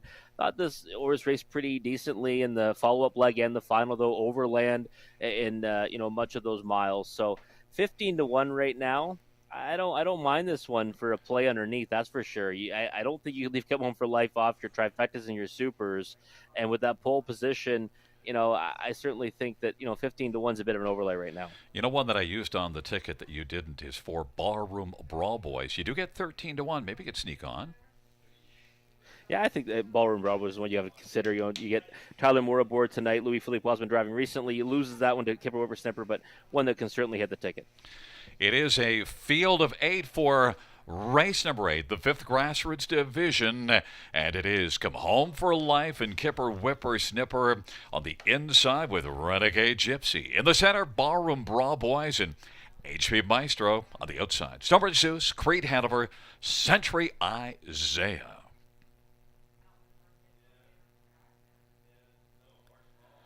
It's a field of 8, and it is race number 8, the 5th Grassroots Division. There at the start of the rough, Renegade Gypsy, Ballroom Brawl Boys, and Kipper Whippersnapper, the first 3. Then Come Home for Life and Stonebridge Zeus as they race their way on around that turn. Then Creed Hanover, Century Isaiah. It is Renegade Gypsy, Ballroom Brawl Boys wants to brawl early and is only about a neck off the now is going to take back and save some fight for later. And is going to tuck into the pocket. Racing third is Kipper Whippersnapper and doesn't want to sit third. Pops out right now. On past the opening quarter they go. 28-2. And Kipper Whippersnapper now is surged up to take the lead. Renegade Gypsy second. Ballroom Brawl Boys third. And HP Maestro is fourth. And then Come Home for Life and Stonebridge Zeus. Then Creed Hanover and Century Isaiah. And they race their way off the turn and they come on towards us. It is Kipper Whippersnapper and Louis Bois. Renegade Gypsy in the pocket. Here comes HP Maestro now, orchestrating a first up move, and then it is Ballroom Brawl Boys and Come Home for Life is part of the outer flow, second over. They roll on past the half. Halftime was 58-4. Into the backstretch they go. The trailing 3 are Stonebridge Zeus and Creed Hanover and Century Isaiah. It is Kipper Whippersnapper, the 4-5 favorite, with the lead as they race into the backstretch. HP Maestro getting a little bit closer. HP Maestro now is about a length back at inside third. Renegade Gypsy, and then it has Come Home for Life and Ballroom Brawl Boys drops back a little bit, and now comes right back up on the inside on the back of Renegade Gypsy, and then Stonebridge Zeus. They went by 3/4 in 1:28, and it is Kipper Whippersnapper. HP Maestro, they turn from Kipper Whippersnapper, still has about a length, but on the outside, HP Maestro digging. Kipper Whippersnapper digs in sharply to the finish and takes it. Then finishing a second, that was HP Maestro. Then we had Come Home for Life and Stonebridge Zeus, 157-1. Kipper Whippersnapper dropped down to 4-5 and absolutely looked sharp. He did, and I thought that there was lots in reserve at the wire. And again, Kipper Whippersnapper, we had mentioned hadn't really had those results that you'd expected from him as of yet. But getting down to the grassroots now, this should be a big confidence boost for him, and I think we'll probably see him back up at the gold level again this season as the season goes on. And listen, this horse, yeah, he's kind of wrapped up at the wire. But you called it dead on, Gary, with the 5 HP Maestro finishing second. Well, HP Maestro actually gave a decent enough test at some point, but you're right that Kipper Whippersnapper still looks nice there at the finish, and then HP Maestro. Number 1, Come Home for Life, that inside post, and was able to race very well to finish third on the ticket. Yeah, he was overland again. I think he's a horse that, typically is always going to be right there and might not win in bunches against these types, but I don't think he's one that will be, off the ticket too often, especially when he gets a good post to work from. I thought that was a real nice race, really. There was action early between Renegade Gypsy and Barroom Brawl Boys, and then, of course, Kipper Whippersnapper comes around them and then had to take on a challenger right away of HP Maestro. So I thought that was a real nice race all in all. And I thought Barroom Brawl Boys actually did dig enough in the finish after expending a lot of energy. Maybe one to keep an eye on in the future. Yeah, I would think so. Ballroom Brawl Boys is one that's always kind of been on my radar, and I think that this might just be just notch slightly above where he needs to be right now, but one that can certainly compete in non-winners of one and probably get some confidence once he finds the winner's circle. Well, number two, Kipper Whippersnipper, did drop to 4-5 and looked every bit the part. 2-5-1-6 is the top four unofficially, and rolling back in front of us, Kipper Whippersnipper is a 3-year-old royalty for life, bay gelding, owned by Edward Wilson, trained by Robert Fellows. And the winning drive to Louis Bois, back-to-back wins, taking races 7 and 8. It's the 6th win lifetime. First this year, Kipper Whipper Snipper.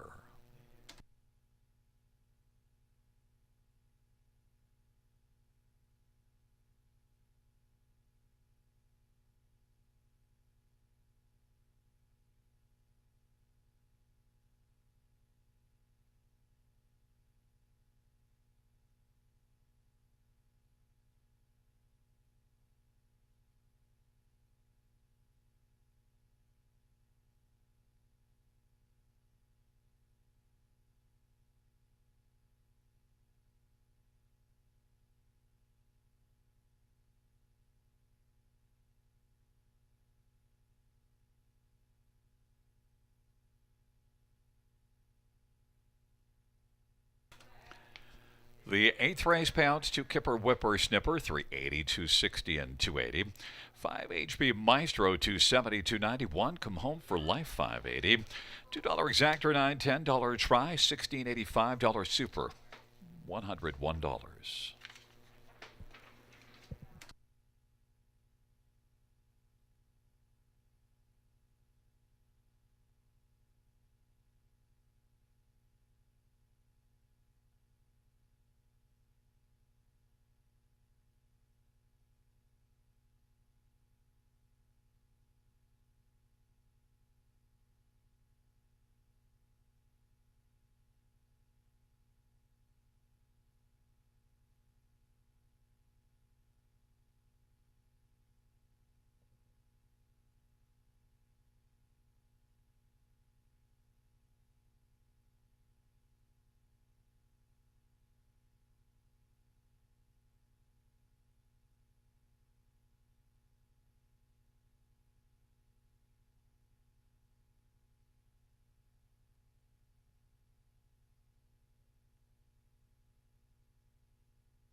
Field 4, Race 9. On to Parade 1, TJ Spitfire, Scott Culver, Daryl Roberts, and Mike Bannon, and Rachel Roberts, and Chris Kane, and Sheila Lebeds.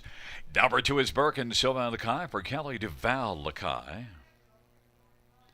3 is hashtag Watch Me, Brent Medalla for Sean Arnott and Joe Tonelli.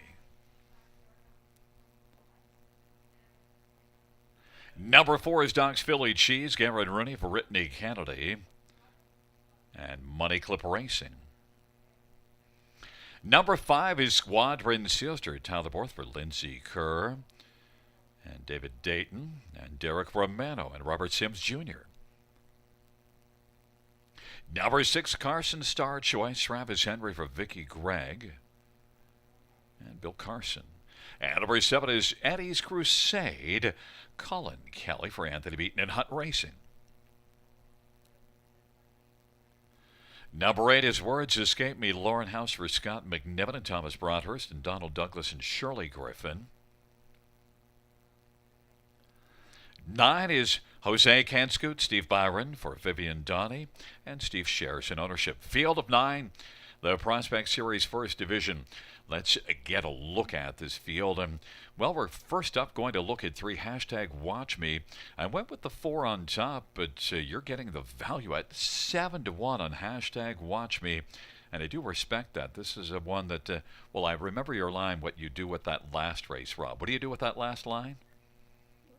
Just put a line right through it, Gary. Post 8s, Flamborough Downs. We're going to strike it right off the page.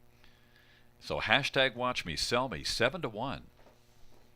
Well, listen, non-winners of 2 at Flamborough Downs in recent efforts, and I thought that 2 back raced well to be second, only got beat 3/4 of a length. And I look at this race and I see a lot of horses that are coming out of non-winners of 1 or other series type races, and I thought this horse might present some value on the board. I was a little bit worried because throughout the night, horses I thought might offer a better price than they go off at. It has not worked out, but this one right now is holding sway at 7-1. And again, I think that last line might be deterring people. And I love the fact that he gets post 3 tonight. I think he fits well with this group. We drop a point to 6-1 right now, but I'm on board. Number 3, hashtag Watch Me. And your second choice is 8-1, 5 Squadron Sealster out of Lindsay Kerr's barn. She always puts up strong numbers.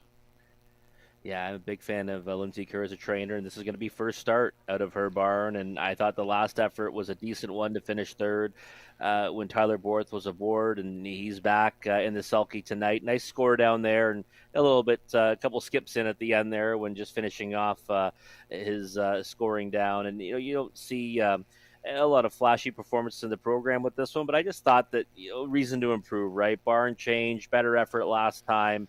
And one that might go off at a bit of a price. And talking about barns for Doc's Philly Cheese is the 6-5 favorite, Brittany Kennedy. 15 top 2s in 31 starts on the year. Yeah, Brittany is crushing it this season. 8 wins at a 31, and batting .383 right now. And Doc's Philly Cheese definitely one that has a big chance in here. I thought that this one was going to get bet off the board, and right now 7-5 isn't a bad price on one that's coming out of the city of London in a race that was won by Greystone E&O, and this one really didn't have much of a chance getting away 8th and then advancing 2 positions, but before that had hit finished in the top 2 in 4 straight starts. So Doc's Philly Cheese definitely has a big chance in here. 6-5 for me. I'm going to try to beat that price usually in these spots, but one that I do respect on the ticket. Now, you used number 1, TJ Spitfire, for 4th on the ticket, and I didn't use this one. Inside post, though, I'm not sure if the speed compares enough, but tell me why it does. Well, listen, Sarnia is obviously a 5/8 track, and it's a bit faster than the half. So we gotta. I get where you're going with the whole time thing, but I just like the fact that pole position to work from, should get away well, and might just trip out to get a piece of it, right? And 6-1, I'd say, is probably if you're betting win ticket, maybe a bit short, to be honest. Even though 4-1 in the morning line, I thought this one would be a longer price even from the rail. Just one that I'm hoping is stay in the pylons, hide out, and get a piece. And you do see 58-2 at London, April 25th. So even though we're looking at that speed at Sarnia, 58-1. TJ Spitfire, 6-1. I did use number 6, Carson Star Choice, second. I think this one might be able to be closing late. We'll see how that works out. 8-1 right now. Field taking up positions for race number 9. TJ Spitfire, Birkin, and hashtag Watch Me. In the center, Doc's Philly, Cheese, and Squadron Sealster. On the outside, Carson, Star Choice, Eddie's Crusade, and Words Escape Me. And the second tier, Jose Can Scoot. It's a field of 9, and it's race number 9 at Grand River Raceway. Hashtag Watch Me, Squadron Sealster, TJ Spitfire, and Birkins racing into the front 4. Then Doc's Philly, Cheese, and Jose Can Scoop. Then it is back to Carson, Star Choice, Eddie's Crusade, and Words Escape Me. 3 wide racing action in the center. Hashtag Watch Me on the outside. Squadron Sealster and TJ Spitfire is racing on the inside. And now it is going to be hashtag Watch Me, who came on to get the lead at the opening quarter, and the quarter was 27-2. Hashtag Watch Me and Brett McDonald sent to the front, and at 5-2 took some late action. TJ Spitfire is racing second, then Squadron Sealster. Now here comes Doc's Philly Cheese marching up first over, and then also coming on the outside is Jose Can Scoot. Birkin elected to stay on the pylons, and Carson Star Choice is part of the outer flow, but back there racing 7th, and then it is Eddie's Crusade and Words Escape Me. On past the half they go, 57-1. Hashtag Watch Me going at it with Doc's Philly Cheese on the outside as they race on into the backstretch. TJ Spitfire is racing third on the inside, and then racing fourth is Squadron Sealster. And then we've got Jose Can Scoot, and Carson Star Choice is going to roll 3 wide, and then Birkin, and they hustle on to 3/4. Hashtag Watch Me, and on the outside, Doc's Philly Cheese. That's the 2 we're watching right now. TJ Spitfire third. Carson Star Choice is a closing 4th. Then Jose Can Scoot and Birkin back to Eddie's Crusade and Squadron Sealster and Words Escape Me. It is still hashtag Watch Me. Doc's Philly Cheese. 3/4 was recorded in 126-1. Hashtag Watch Me and Doc's Philly Cheese have been going at it for a while. Hashtag Watch Me on the inside. Doc's Philly Cheese. Hashtag Watch Me. Doc's Philly Cheese was second. Carson Star Choice was third, and then holding for fourth is TJ Spitfire, 156-4. Hashtag Watch Me. Well, Rob, not the 7-1 that when we talked about this one, but 5-2 did the job and looked sharp. Yeah, he did, and that's really what I was kind of expecting from this one, just on, the class relief alone. And yes, it's the Prospect Series, but this horse has been racing a non-winners of 2, straight non-winners of 2, and was competitive 2 back in there. And I love the fact that, Brett had his mind made up to get to the front, got there, a bit of a battle early. But then, Doc Philly Cheese, when that one came to call, every time that one came forward, hashtag Watch Me gave more. And that was a nice little battle between those two. And, nice to see, these quality of horses, show up at the Prospect Series. Should be fun to watch this season. One thing also that did concern me if hashtag Watch Me was going to have enough gate speed, but certainly had it. If you got to be forwardly placed usually on the half-mile track, and that was a big key there too.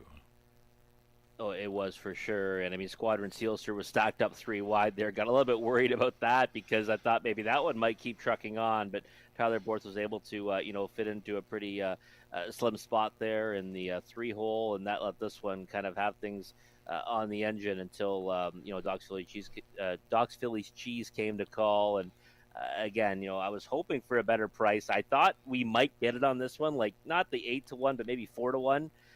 Took a lot of late money, though, as you noted, Gary, down to 5-2. Do you remember last year about the last one that we talk about? Yeah, I do remember. They always seem to take action, and they always hit the ticket. Number 6, Carson Star Choice was my second choice. Finished third at 14-1. Coming back in front of us, hashtag Watch Me. Hashtag Watch Me is one that we're watching in the winner's circle right now. 3rd win of the year, 3rd lifetime. Hashtag Watch Me. Victorious, 3-year-old. He's watching Bay Gelding, owned by Joe Tonelli, trained by Sean Arnett. Smiling Brett McDonald with the winning drive on hashtag Watch Me in race number 9.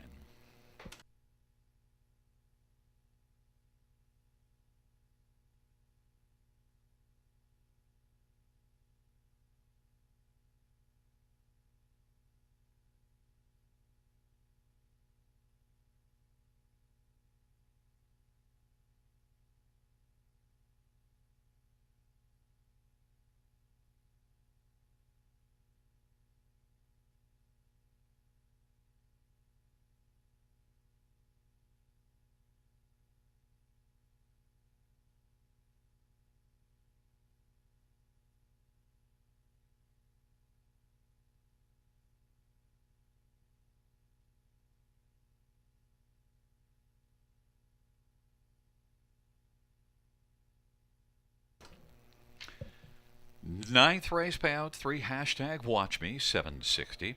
330, 270. 4 Docs Village She's, 250, 230. And 6 Carson Star Choice, 440. $2 Exactor, 1320. Dollar Try, 3640. Dollar Super, 75.30.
Field for the 10th race on a parade. One Johnny Buckshot, Garen Rooney for Ian Hyatt and Brad Wilson.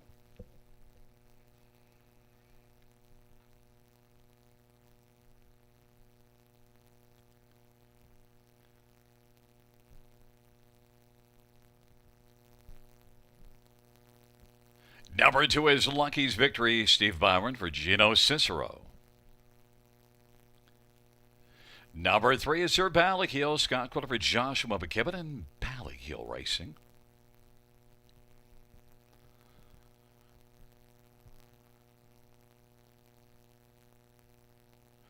And number 4 is Bucktober, Tyler Borth for Bill Borth and Martin Hosick. 5 is Wanya Blair Burgess for Corinne Olson Burgess and Clay Horner and David Anderson and Sterling Fisher.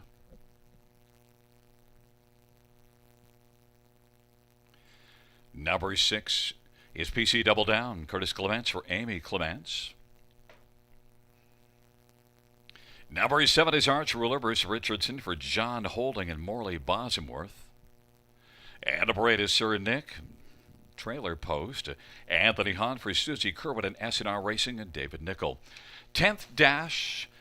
Well, Rob, oftentimes the 10th race is the final race, but well, we often are limited by your early bedtime, but with you being in California, we knew we could write some more races. So let's take a look at the 10th. 3 Sir Ballyheel, 8-5. Yeah, amazing how that works, eh? I'm on the West Coast. We've had extra races. You're right, just to accommodate my bedtime. Sir Ballyheel, listen, I thought this horse stands out in here, and now the money's starting to come for him at 3-2. It's likely going to keep on going in that direction. I thought that I guess we'll say the kind of string of races win right now looked a little bit chalky, except for the last one, hashtag watch me. And I think Sir Ballyheel, was racing against much tougher before going to the Prospect Series last time, got an easy win in there at 1-9, and will likely be odds on again here tonight at the River. And one that has a win over this track last year. One of the 2 wins was right here, 2-1-4. Sir Ballyheel, Scotty Coulter has a win earlier in the evening. Number 4, Bucktober. We both used this one for second. Bucktober. We'll see how this one fares in June. One question, though, it really has to do with those X's that you see on the recent dance card. Yeah, a little bit of a concern there for sure. Hadn't made a break in his first 3 starts, and was a real nice winner on May 6th at the Raceway. I thought that was a real solid effort to break his maiden and non-winners of 1. Moved on to the City of London Series. I thought that he was going to be a big-time player in there, and then he jumped it off in both of those preliminary legs, and has come back though with a nice solid qualifier over Sarnia, and I think that he's one that I'd certainly want to have underneath in here as one of my main players. 6-1 right now, and that's the one that I'd be focusing on for the exacta. Well, you mentioned Sarnia. Johnny Buckshot on the inside, 4-1. Only winning by 13 lengths last race at Sarnia, but it was 2 minutes, so maybe the time might have you wondering. But look at last race. 1 TJ Spitfire from the inside coming in from Sarnia got on to the ticket. Johnny Buckshot and Garrett Rooney. Hey, it was a dominating victory, but you said it, Gary. He wins by 13 lengths. I'm just wondering, what's the quality of that field, and I think that we're seeing support for that one. At least we did. We're a second ago down to 2-1, based on that margin, right? And again, for me, I think it has something to do with the level of competition. But did have a win over Western Fair as well, and finished 4th in 2 legs of City of London. So I think when you have to use in the exotics, and will likely get a share of this, I think I have him slotted in for 4th though. So one that I think can get a piece, but not necessarily one I'd be using for 1st and 2nd. Number 7, Arch Ruler, you used this one for 4th, and I can clearly understand why, even though Kenny and I went differently. Arch Ruler actually was pretty good at Flamborough last race.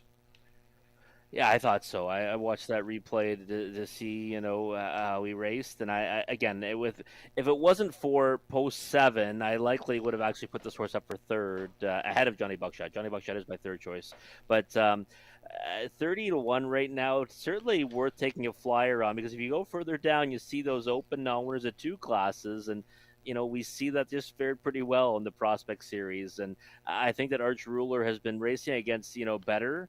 And the last effort's a good one. I think he can certainly work his way into the ticket. And at 45-1, he's worth a flyer. Kenny used a Sir Nick from the trailer post for third, and I used this one fourth. Sir Nick gets that trailer post 14-1. Yeah, sometimes, as much as I like that, when they've got number 8 and they get to work from the trailing post, young trotters, sometimes it doesn't always fare so well. So I kind of wanted to kind of watch this one tonight. I thought the last effort was a decent one, but for me, I'm just going to watch and see what he does. Well, we have a field of 8, race number 10, with Sir Nick from the trailer post, and it's Johnny Buckshot, Lucky's Victory on the inside. In the center, Sir Balakil, October, and Wanya. The outside, PC Double Down, Arch Ruler, and the second tier, Sir Nick. It is a field of 8, the 10th dash, not the final dash. Here they come.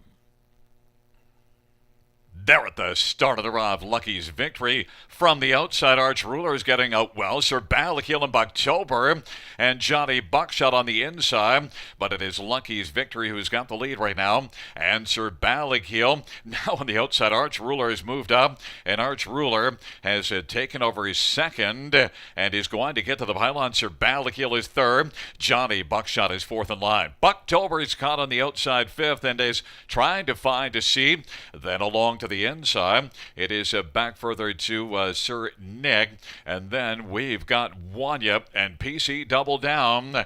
A race past the opening quarter. The quarter was 28-4. Lucky's Victory at 35-1.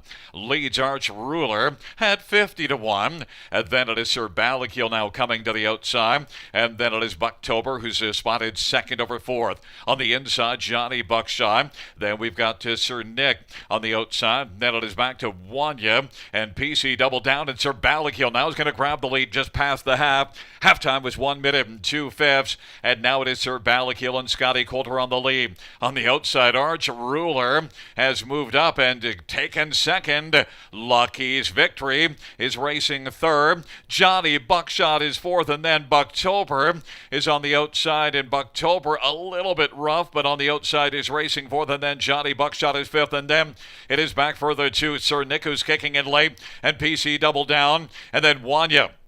They head on up to three-quarters, Sir Balakil, and Bucktober now is taking over second, Arch Ruler third, and then Sir Nick is racing for, then Johnny Buckshot scooting along to the inside, and PC Double Down, three-quarters was 1:30-3, and they turn for home. Sir Balakil, Arch Ruler on the inside, and on the outside, Bucktober. It is Sir Balakil under wraps as they come to the finish. Sir Balakil is going to win it. Then it looked like up the inside, Johnny Buckshot, and then Bucktober and Arch Ruler. 1-4. Sir Balakil. I didn't get to the half, Rob, till past the half, but it didn't really matter. No, it didn't matter. Sir Balakil, he kind of let things develop and then just, kind of moved when he wanted and just pulverized this group. I mean, that was as easy as can be for Sir Balakil. Kind of surprised that he floated back up to even money. He went down to 3-5, and I thought we might see him even plunge a bit lower before the start, but up to even money. And, Gary, I could have really used Bucktober Arch Ruler in the second spot there. And Johnny Buckshot finds the passing lane late. It looks like he got up just by a slim margin for the place spot. Yeah, I think Bucktober looked a little not smooth, we'll say, to be gentle about it. Yeah, he's a type that gets a little bit rough, and it looked like he was actually kind of on hold for a lot of that mile, because when Tyler let him trot, I mean, he came on with authority, but you could see on that turn again, he had to take a hold of him because he's not the smoothest going trotter, and I think if they get that sorted out, he'll be a good one for sure. I think the watch horse out of that race is 7, Arch Ruler. Oh, did a ton of racing, and I mean, that was when I remember I was excited about the price. He even went higher, 52-1. Used hard early, was wide to the first turn, got stuffed into a hole, and then when Sir Balakil cleared, he came back around, first over again and made a move to, then drop in behind that one. So I think that, Arch Ruler is definitely one you can come back to, especially from a better post. Yeah, definitely belongs on the watch list. And we are watching number 3, Sir Balakil, coming back in front of us. At even money, Sir Balakil, a 3-year-old El Sango Dream Bank gelding owned by Balakil Racing, trained by Joshua McKibben. And Scotty Calder with the 10 Tornado with his second win on the evening, fourth win for Sir Balakil to a 1-4.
The 10th race. Payouts 3 Sir Balakil, 410, 280, 241 Johnny Buckshot, $3 to 64 Bucktober, 320. $2 exact, $8 dollar try 865, the dollar super 42.20.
Field for the 11th on parade. 1, Easy Breezy Beautiful. Scotty Calder for Phil Coleman. Number 2, Lola's Sunshine. Lauren House for Scott McNiven and Thomas Broadhurst, and Bradley McNiven and Donald Douglas. Number 3 is Better Deal. Ryan DeRoche for Laura Toscani and Gino Toscani. And number 4 is Win Sun Margini. Jay Harris for David Brown and Win Sun Farm. Number 5 is Sista Sista. Colin Kelly for Louis Gregg and James Dale. Number 6 is Einhorn is Finkel, Brett Donovan for Duncan Brewer and Randall Urquhart. And number 7 is Here Is the Thing, Tom Smith for Jane Walker. It's a field of 7, race number 11. It starts the late pick 4. Let's get a look at this field. And, well, Rob, fans think this picking the winner here is a breeze inside. That mile of 55 and 3, tough to go against. And that was the trailer posted London. Yeah, I think Easy Breezy Beautiful is definitely the standout in here. Racing in the City of London series, runner-up in all 3 of her efforts, including the final, and rallied from off the pace to finish second to Sexy Playmate, who was put on the point in that nearly a $30,000 race on Camelot Classic night. So clearly the one to beat for me, 2 to 5, no surprise on the board. I couldn't even think of trying to beat her in here. And the last time I saw this one was at Flamborough and made it look pretty easy. Just breezed to win by 2 1/4 as the favorite. Number 2, Lola's Sunshine is your second one. You did handicap this race, right? 1, 2, 3, 4. I knew that joke was coming. When I was typing that in the email, I'm like, I know Gary's going to make a comment that I didn't handicap the race because I just picked 1, 2, 3, 4. But yes, no, that's just the way it played out. Well, Lola's Sunshine, do you think this one can be second? Then obviously got a trip last time at Clinton to be second. Yeah, I got a perfect trip last time to finish second at Clinton, and I think that might happen again tonight. Gets to work from post 2, which is a very a high success rate here at Grand River, and I think that she might ride the 2 hole, and I don't think she can beat Easy Breezy Beautiful, but I think she can certainly complete the exacta. Number 3, Better Deal. You've kind of got to take this one a little bit on faith because finished the end of last year rough with the last 2 races, but Better Deal did qualify really well. Yeah, she qualified, against a much tougher group. Obviously, Come Roll With Me, Shark Hanover, and she's a sharpshooter. Horses that would all take heavy support, and against a group like this. So I thought that it was a nice 28 and 3 final quarter on the end of that one, and Gino Toscani, the owner, was aboard. Now you get Ryan DeRoche in the sulky, and you go back to some of their lines last year. They would certainly make her competitive with this group, and if she just kind of takes a step forward, off that qualifier, and I think she's one you want to keep an eye on for, second and third start back. Maybe she finds the winner's circle then. But for me tonight, using her to complete the trifecta. I actually took 4 Win Sun Martini as my second choice, and actually the tote board at this point is agreeing. But this is one that's put in some nice third panels and hasn't been able to keep on going. Only finished 5th last time out, although they start before it 4th, but both of them not all that close. I do see a decent mile 3 races back. Win Sun Martini is currently 5 to 1 in getting love right now on the exactor.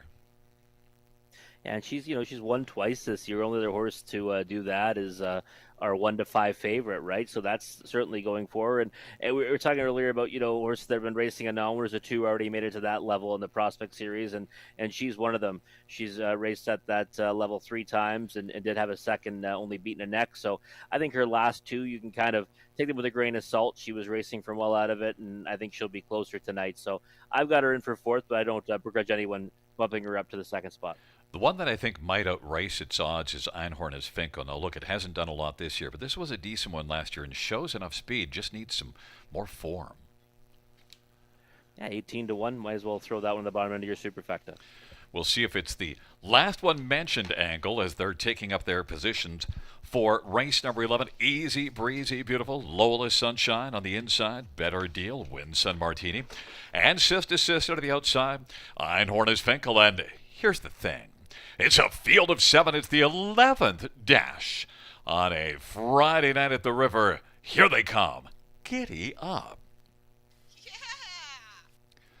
Field for the 11th race is at the start of the rough, and Better Deal is flying. And here's the thing on the outside. And then it is Win Sun Martini. Off-stride went Sista, but right now it is Better Deal is better than the field, and Win Sun Martini is racing second. Here's the thing third. And then it is Lola's Sunshine, and Easy Breezy Beautiful was relaxed away in the early going and is racing fifth. And then it is back to Einhorn is Finkel, and then Sista as the field works their way past that opening quarter. Better Deal at 17-1. That's a deal if this one could get home in front. That lead is about 4 1/4. Win Sun Martini second. Here's the thing is third. Then it is Lola's Sunshine, and now Easy Breezy Beautiful starts to breeze on the outside and is moving up first over. He's taken over fourth. Fifth to the inside, Lola's Sunshine.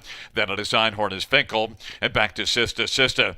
Better Deal and Ryan DeRoche with a lead of about 2.5 lengths right now over Win Sun Martini and Jay Harris. And then here's the thing on the inside. There goes Easy Breezy Beautiful closer. Halftime was 58-1 off a 27-4 first quarter. And Better Deal got a nice breather in that second panel. And racing second, Win Sun Martini. Third is Here's the Thing. And Easy Breezy Beautiful is working on the outside and getting closer, but still has to come and make up about 2.5, but is doing so. And Lola's Sunshine is now starting to shine on the outside. It is Better Deal with a front at 17-1. Easy Breezy Beautiful now is up to second. And then Win Sun Martini, Lola's Sunshine. And then it is Here's the Thing, and Einhorn is Finkel. And they raced by 3/4 and they turned for home. And it is Easy Breezy Beautiful trying to take down Better Deal, is still there hanging top. Easy Breezy Beautiful and Better Deal. And then darting up the inside is Win Sun Martini, Lola's Sunshine, 4 across the track. And on the inside, it looked like it was Win Sun Martini, then Lola's Sunshine and Easy Breezy Beautiful, 2 minutes and 1/5. Win Sun Martini bellies up to the bar on the inside to score, taking down the favorite, Rob. Yeah, Win Sun Martini, the one of the ones that you did mention you liked for second, Gary, and last couple of starts, had to race kind of from out of it this time around. Got a much better trip up the passing lane. Looks like she does get the better of it. And we even had our good friend Chuck C, who's a faithful follower of the racing here at Grand River, who posted that he liked this one right behind the gate. He said he wouldn't want to post it until they were going behind the gate because he didn't want to hurt his price. He said he was taking a 1-4 box and said the 4 had problems at the gate last time. Well, unfortunately, the 1-4 box, number 2, Lola's Sunshine, a race 12, was able to split the difference there. And Lola's Sunshine finishing second. I just hope our man Chuck, though, bet a little win money on this one at 8-1 because that's a solid price. And listen, I had this one for fourth, and I kind of didn't foresee the trip scenario panning out that way tonight. And the favorite, it was kind of interesting effort from that one. Kind of a little bit sluggish coming first over, and Scott Coulter really had to go to work on her to kind of keep her interested, and she did come forward in the end, just not enough to obviously get the victory, and then got picked up by Lola Sunshine. So third place for our 1-5 shot in there. And Better Deal, although that one dropped back to fourth, actually raced pretty credibly. Yeah, it was. It was one of those ones where I was kind of kicking myself throughout the mile because I liked that one, but not enough to bet better to win. And 17-1 would have been a nice price, but yeah, she coughed it up late after putting in a good effort. Well, we're going to get a nice exactor ticket with 1-9 finishing off the top two. Number 4, Win Sun Martini. 3-year-old Shadow Play Bay filly. Jay Harris, the winning drive for David Brown and owners Win Sun Farm. Third win this year, Win Sun Martini in race number 11.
The 11th race payouts for Winston Martini, 1910, 670, 250.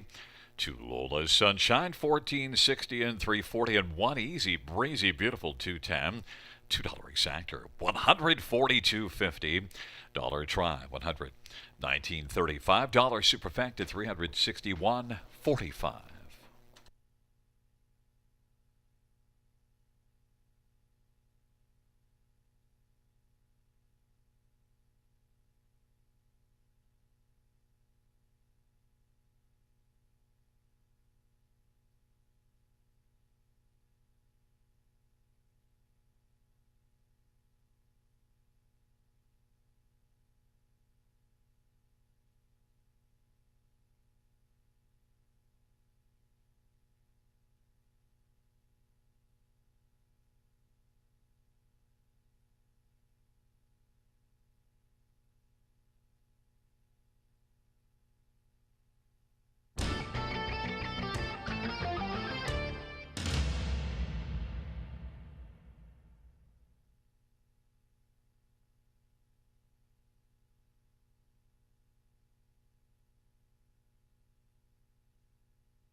Field for the 12th on parade. One today, Blue Chip, Paul McKenzie, Rick Ziron, and James Walker.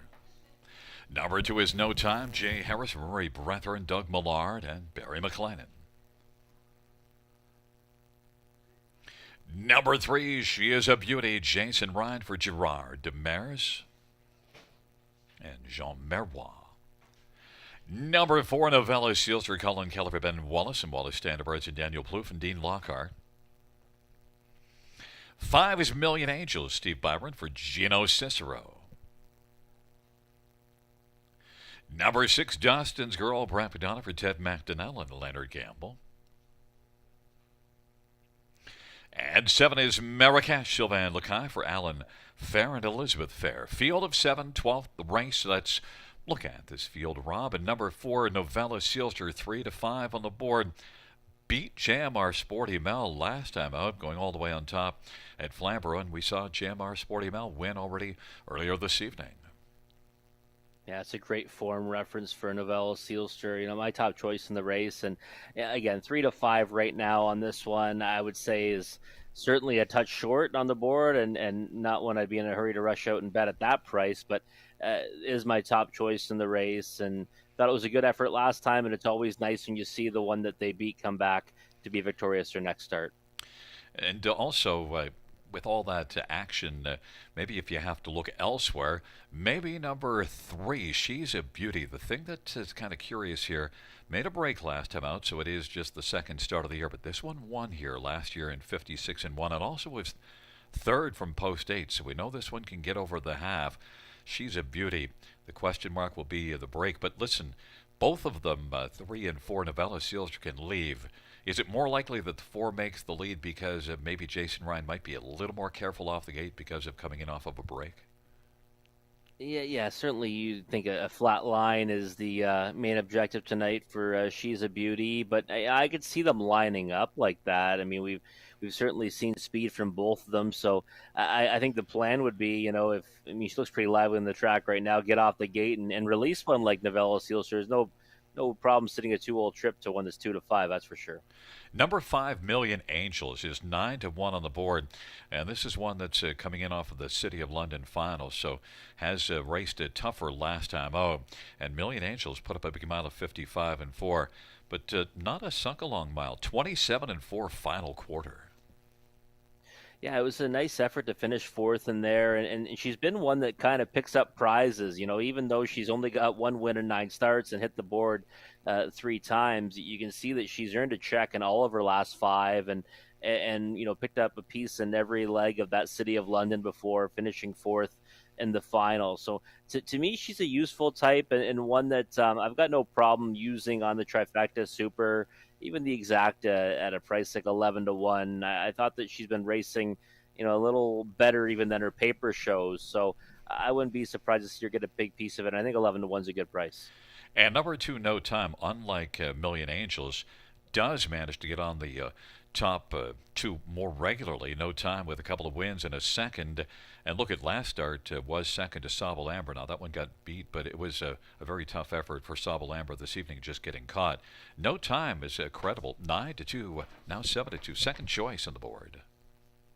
Yeah, I wouldn't be surprised to see this one take a little more support. I kind of thought this one would be, you know, the clear-cut second choice, and that's why I kind of went elsewhere.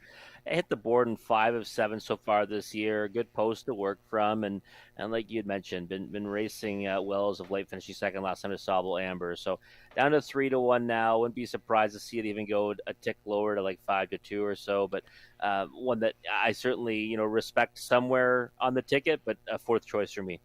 You know, one that might break. We have the same top 4. The 2, 3, 4, and 5 are all our top 4. Maybe one today, Blue Chip. 2 trips from post position 7. One of them finishing second. Yeah, it doesn't have much of a record. Gets the inside though.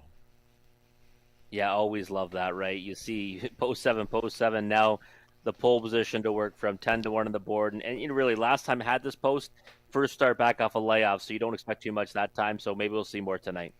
6 to 5 on the board for number 4. Novella Sealster is the favorite with their positions today. Blue Chip and No Time. In the center, She Is a Beauty, Novella Sealster, and Million Angels. To the outside, Dustin's Girl and Marrakesh. It's a field of 7. It's the 12th race. Here they come.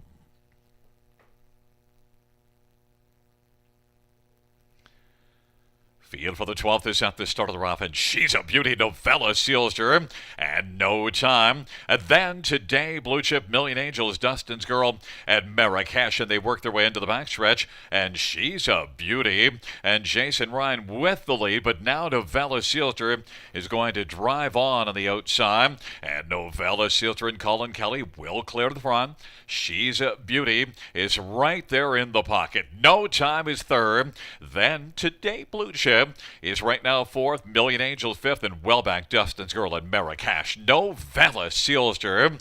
30 is a 3-5, the favorite. Novella Sealster, and then She's a Beauty is racing second, and then it is at No Time third. Today, Blue Chip is racing fourth, Million Angels is fifth, and then Dustin's Girl and Marrakesh, and 28-2 the opening quarter, and it is Novella Sealster and Colin Kelly in front of She's a Beauty and Jason Ryan. Advantages a length and a half. No Time third, and today Blue Chip is racing fourth. Million Angels is on the outside in front of Dustin's Girl and Marrakesh. Halftime was 59-3. Got a breather in that second panel. Novella Sealster leads on down the backstretch.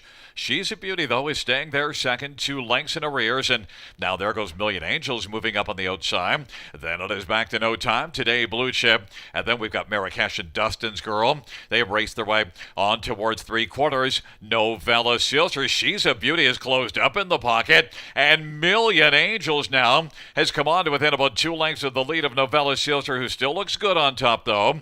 And No Time is racing fourth, and then today, Blue Chip. They're about to turn for home off three quarters at 1:28-3, and it is Novella Sealster, and She's a Beauty on down the stretch drive. No Time up the inside today, Blue Chip. It's going to be Novella Sealster to win. Then finishing second with She's a Beauty. Then it was No Time, and on the inside today, Blue Chip, mile of 1:58-4. Novella Sealster 3-5 on the board, and definitely lived up to it, Rob. Yeah, every bit of that 3-5, and yeah, she's under a firm grip to Colin Kelly to the wire here, and it got the lineup that I thought would happen. Right, if you've got a couple horses with speed, and Jason Ryan was more than happy to release this one and sit the 2-hole, so kind of panned out the way I thought it would. Pretty chalky though. Yes, we did manage to get the one to split. We mentioned the 2, 3, 4, and 5 were the top four, and the one gets on to the bottom of the ticket. Yeah, definitely a nice effort from today, Blue Chip, to get a piece of it. All important rail spots, and Million Angels, I thought raced okay again. Again, picks up a small share, was overland, for part of the mile, and does what she usually does. She doesn't give in. She picks up a piece of it, just not one of the line shares. Yeah, and definitely She's a Beauty, although getting beaten by Novella Sealster. I think this one you're going to be seeing more from, and definitely looked good here last year as a 2-year-old. So now this is just the second start of the year, and you get that flat line.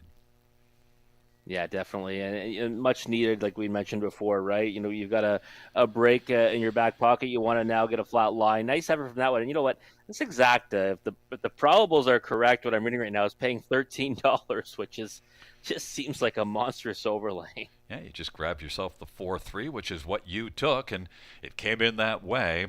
4-3-2-1. The top four in race number 12, but we're not done. We still have a couple more races. And wheeling back in front of us, number 4, Novella Sealster, is a 3-year-old sports rider bay filly, owned by Wallace Standardbreds, trained by Daniel Plouffe and Dean Lockhart. Ben Wallace is the trainer. It's the third win this year, and in just 4 starts, and the third lifetime. Colin Kelly, the winning driver, Novella Sealster.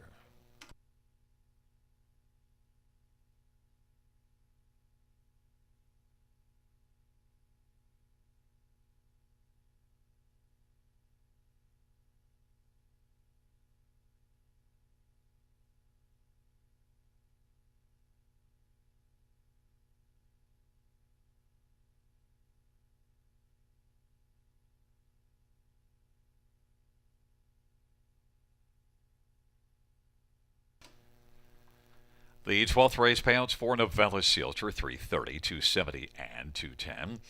3 She's a Beauty, 410, 262. No Time, 220.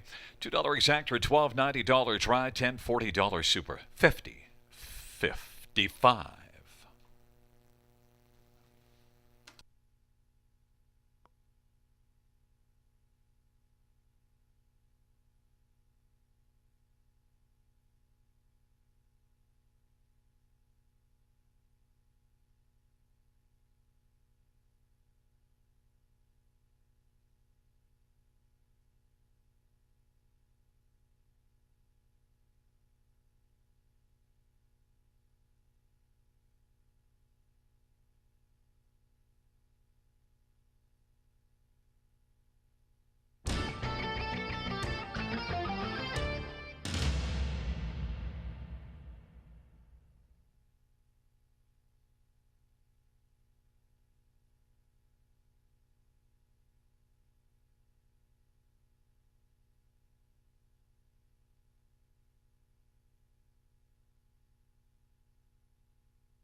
Field for race number 13.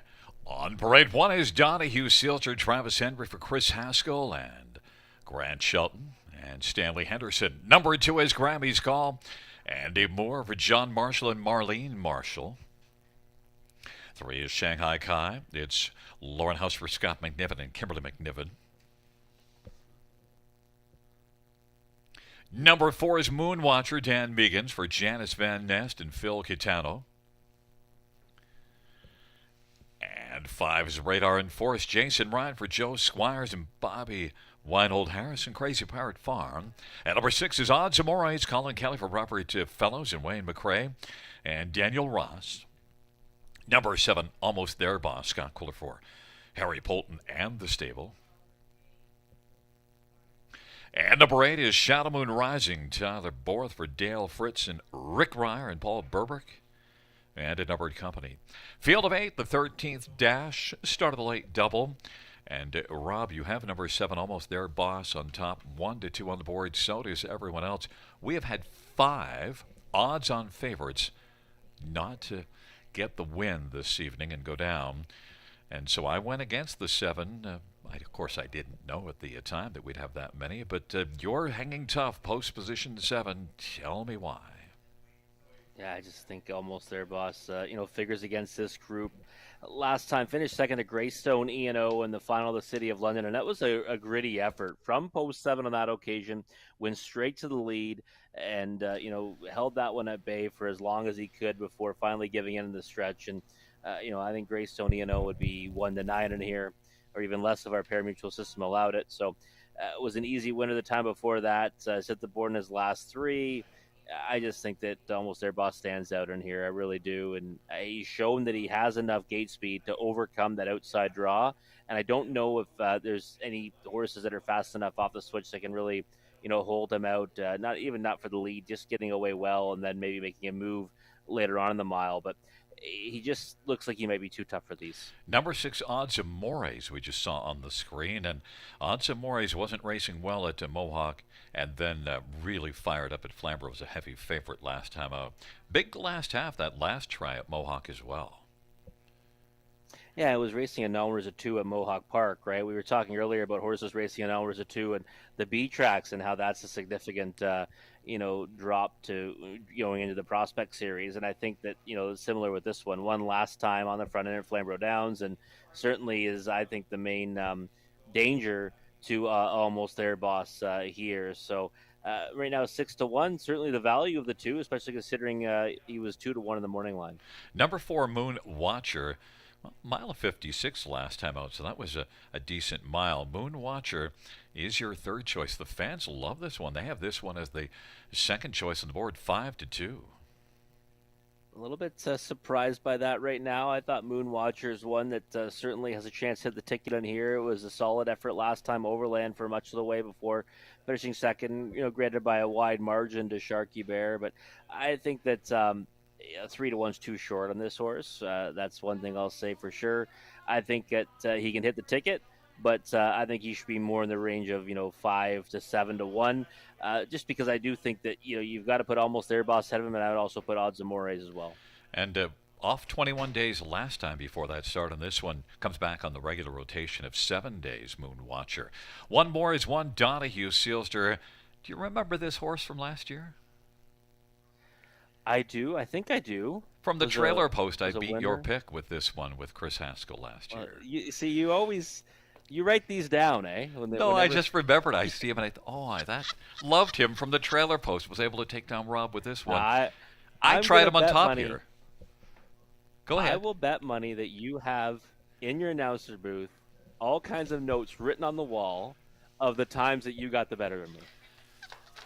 You must think I'm a lot smarter than I really am. I'm not smart enough to write that down. Besides, it happens so regularly, I'd run out of ink. No, I'm just kidding. Donahue Sealster, tell me, inside post position, 7-2. You know what? I tried this horse 2 back in the City of London. He went to the lead and kind of, I mean, he went pretty fast. He threw early fractions, ended up fading to fourth, and then last time overland trip, starting to disappoint as a favorite.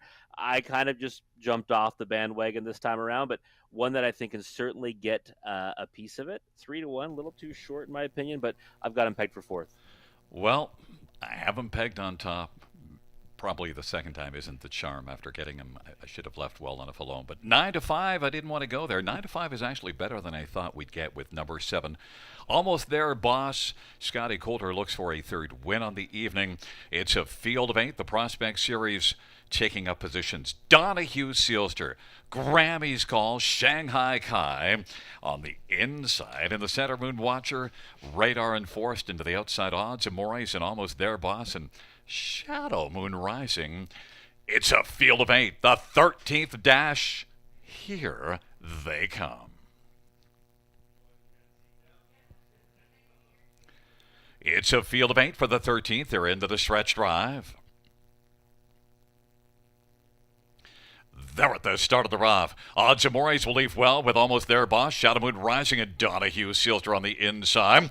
Radar enforced as they work their way on into the backstretch, but Donahue Sealster has the lead. Odds Amores is still traveling 3 wide. Moon Watcher is on the inside third. Then it is Shadow Moon Rising and Radar enforced and back to Almost There, boss, and Grammy's Call.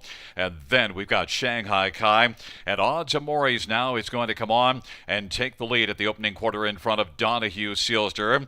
And then racing on the outside third is Shadow Moon Rising. And then it is Moon Watcher. Back to Radar enforced and Almost There, boss, is sixth, but now comes to the outside as they race their way past the opening quarter and off the turn, heading towards the half. The opening quarter was 28 seconds. And it is Odds Amores with Donahue Sealster getting the trip. On the outside, Shadow Moon Rising first up third. And then it is Moon Watcher. Almost There, boss, is advancing second over and now is only 3 off the lead. On past the half, they went in 58 seconds and into the backstretch they go. And Donahue Sealster is going to reclaim the lead. Odds Amores on the outside now, and Moon Watcher is racing third. Then Shadow Moon Rising and Radar enforced, and now Almost There, boss, is going to sprint out 3 wide but has a lot of work to do. As backing away Odds Amores, it is Donahue Sealster, and now Moon Watcher racing second. Almost There, boss, is third, and Radar enforced is racing fourth. Odds Amores is backed out of it in fifth is Grammy's Call. 3 quarters recorded in 1:27 and 3. Moon Watcher and Donahue Sealster as they turn for home. Moon Watcher and Dan Meegans now has taken the lead. Donahue Sealster and Almost There, boss, and now up the inside goes Radar enforced and Moon Watcher. Moon Watcher moons the field by about 9 lengths, and then Radar enforced and Almost There, boss, and Grammy's Call. 157 and 1. Moon Watcher 4-1 on the board takes down another favorite, although number 7 Almost There, boss, 6-5 was the final price, but pretty impressive. Moon Watcher. Yeah, all I can say is wow, the way that he just sprinted away from his rivals there, and under just a hand drive at best to Dan Meggins. I mean, that was very impressive, and he won by as much as he wanted. You had mentioned, getting back into a regular rotation, right? An angle that we played so many times, last season here at the River, and I certainly didn't see this effort coming, at least that impressive, to win by such a margin over this group. Almost There, boss, didn't really get the most favorable trip in the world, but certainly could have been much closer to this one. Well, it didn't help also. Something was wrong with Odds Amores, and then Scotty had to roll 3 wide and did a lot of work to get second. Yeah, he did. Yeah, he was in a rough spot right at the gate. Tried to leave out. Seems like the whole field left inside of him. He then had to take back and look for a spot. Was third over, and like you mentioned, Odds Amore was not helping things on the outside, kind of toiling and not the most ideal trip in the world. But take nothing away from the 4 Moon Watcher. He was tons the best. Number 5 Radar enforced 80-1. Actually managed to get second. I was wrong that Almost There, boss, was third, but Radar enforced is definitely going to help the exactor, and with the 7 out of the top 2, we're looking at another big exactor. Oh, for sure. And Donahue Sealster missing the the trifecta and the super. I mean, we're going to see some massive exotics here because when you bump a horse like Radar Forced, into the mix like that at 80 to 1, you see monstrous exotics here at the river. Yeah, I looked smart for 3/4 on Donahue Sealter, but then reality set in. Well, I listen. It didn't work out for me either, so neither one of us get to keep notes on that one, Gary. 4572. And we'll have a pretty substantial ticket. 80 to 1, Radar in 4th, and 2 Grammys called it 30 to 1, finishing 4th. The top 4 in the 13th dash.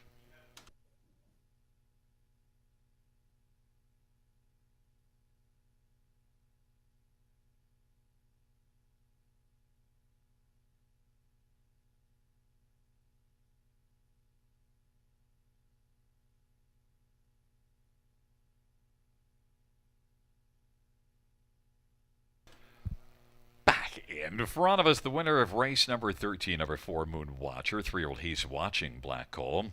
I'm Janice Van Nest and Phil Catano and Dan Biggins. Dan's also the trainer and the winning driver. First win for Moon Watcher, 157-1.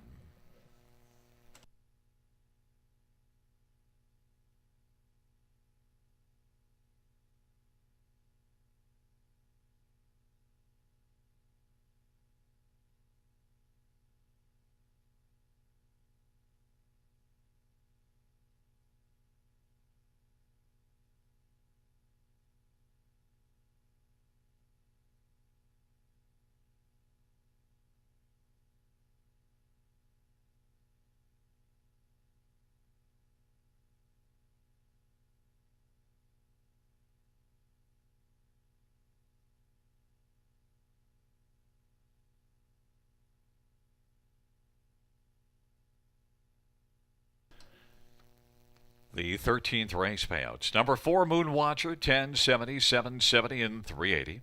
5, Radar Enforced, 3970 and 1640.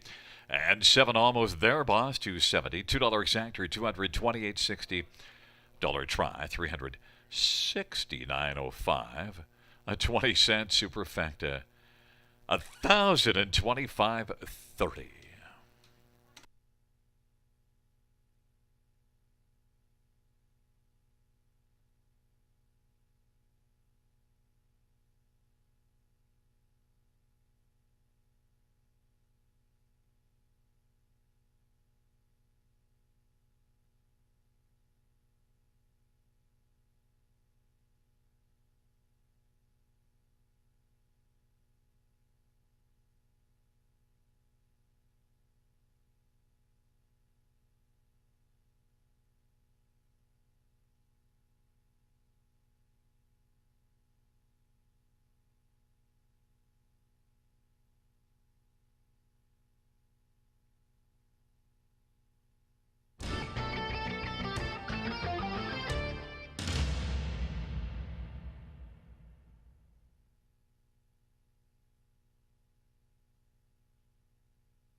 Field for the 14th on parade. 1, Sharky Bear. Jason Ryan for Kevin Botts. And number 2 is Got Hot Mom. Brent Padonna for Richard Moreau and Bruno LePage. 3 is YS Better's Legacy. Anthony Hunt for Jim Lee. Number 4 is Airy Shadows. Scott Quilter for Greg McNair. And 5, Perfect Time. Sylvan Lakai for Kelly Duval Lakai. Number 6, He's a Ladies' Man. Jay Harris for Murray Brether and Winsun Farm. 7, Scratched. 8 is Snake Snake. Colin Keller for Dag Henriksen and Gerald Haggerty.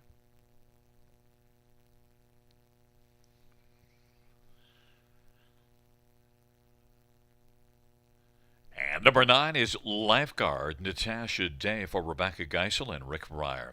Field of 8, the 14th and final dash featuring the Super High 5. And, well, Rob, it was easy to pick out the one that we would like on top here. Sharky Bear was an odds-on favorite last time out at Flamborough after coming in from Woodbine and, well, beat this class by almost 7 lengths. Gets the inside again, 3-5. Yeah, and just crushed them too, right? I mean, that was a monstrous effort. 54-3. You look up and down the page, you're not going to see anyone else in here that can go that kind of speed over a half-mile surface anyways. And I looked at this race and said, you know what, because of the post draw and just that effort last time, I can't go against Sharky Bear, and he looks fantastic on the track right now. And he was still digging at the finish too in that one. Number 6, He's a Ladies' Man. Both of our choices for second best, despite not having a top 3 finish on the year, but speed at Mohawk. Yeah, facing much tougher at Mohawk. And before that last one, 4 starts, all in non-winners at 2. And you see some pretty nice horses in there. Acapulco Sunburn, Rockaway Bay, and, Andy Special, Lux Sealster. Pretty tough groups there. Last time, dropped back down to non-winners of 1. Took support to 6-1. Was overland for much of the mile before finishing 5th. And now I think gets down to a group that he should be more than competitive against. So for me, I think, 6-1's probably about the right price on him. If he drew more to the inside, I think he would deserve more respect than that. But I do like him as my clear-cut second choice. And right now on the board as the second choice is number 4, Aries Shadow, sent up by Greg McNair, who's having a fine year. And this is one that's 3 for 3 in the top 3, all of them on the half at London. Yeah, and I thought that 2-back, May the 20th, he was going to win and probably win with relative ease before he made that miscue. And it was a costly one. And, that helped get the victory for almost their Boston. Last time he completed the trifecta behind that rival and Greystone E&O. So I think Aries Shadow is one that you've got to consider in here. I do think he's a bit of an overbet right now at 5-2. I think he's likely, going to finish either second or third in here. And number 2, Got Hot Mom, Brett McDonough for Richard Moreau. Strong connections. This is one that was 4th to Aries Shadow at London 3 starts back and did race at Flamborough decently last race, but not anywhere near the speed of some others ones we see on the program right now. But Got Hot Mom can get on the ticket, 12-1. Yeah, this is one that I actually, kind of overlooked a little bit. And 2-back, I was on this one at the Raceway, and it was obviously just one you've got to throw off the page. Got beat by a very wide margin, and last time had a better effort. Inside post to work from 12-1, certainly one you want to have in the exotics. And the one that you used here for 4th, 3, YS Better's Legacy and Anthony Hahn for Jim Lee. Yeah, I think this is just one you want to have on the bottom end of the trifecta of the Super. I think it's pretty logical for me. I mean, other than the 6 right now, he's leading me being 8-1. I like 1, 6, 4, and then you look for some price underneath. Well, the 14th race, the final dash. Taking up their position, Sharky Bear, Got Hot Mom, and YS Better's Legacy in the center. Aries Shadow in perfect time to the outside. He's a Ladies' Man, and Snake in the second tier. Lifeguard. It's a field of 8 for the 14th race. Here they come. Giddy up, Gary Guy. Field for the 14th is At the start of the rough, Aries Shadow YS Better's Legacy. Perfect time. Sharky Bear and He's a Ladies Man is on the inside. Right now, grabbing the early lead is Aries Shadow, but it is perfect time. He's going to come on and now clear to the front. Perfect time. He's a Ladies Man is charging on the outside. Racing third is Aries Shadow, and then fourth is YS Better's Legacy. And now He's a Ladies Man is going to come on at 4-1 and clear to the front. Perfect time at 60-1 is Racing position second. Then it is racing third, Aries Shadow, and YS Better's Legacy at fourth. Then it is back to Sharky Bear and Got Hot Mom. Then we've got Lifeguard and back to Snake. He's a Ladies Man has got the front in the final dash. He's a Ladies Man, and Jay Harris with the front as they race off the turn. Perfect time, long shot. Perfect time is still staying there in the hunt and is only 2 lengths off the lead. Aries Shadow third. Here comes Sharky Bear now, working on the outside first over, and is stepping up rapidly. He's only 3 off the lead. Now he's taken over third, and now he's got a share of second. Halftime was recorded in 58 off at 27-4.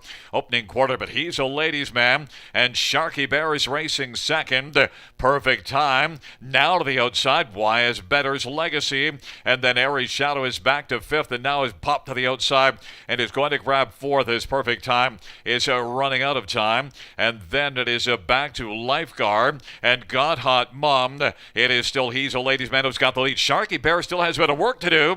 It's a length and 3/4 back. It is chipping away. Is a length and a half still back as it is. He's a Ladies Man as they turn from off 3/4, a 126 into a 28 2/3 panel.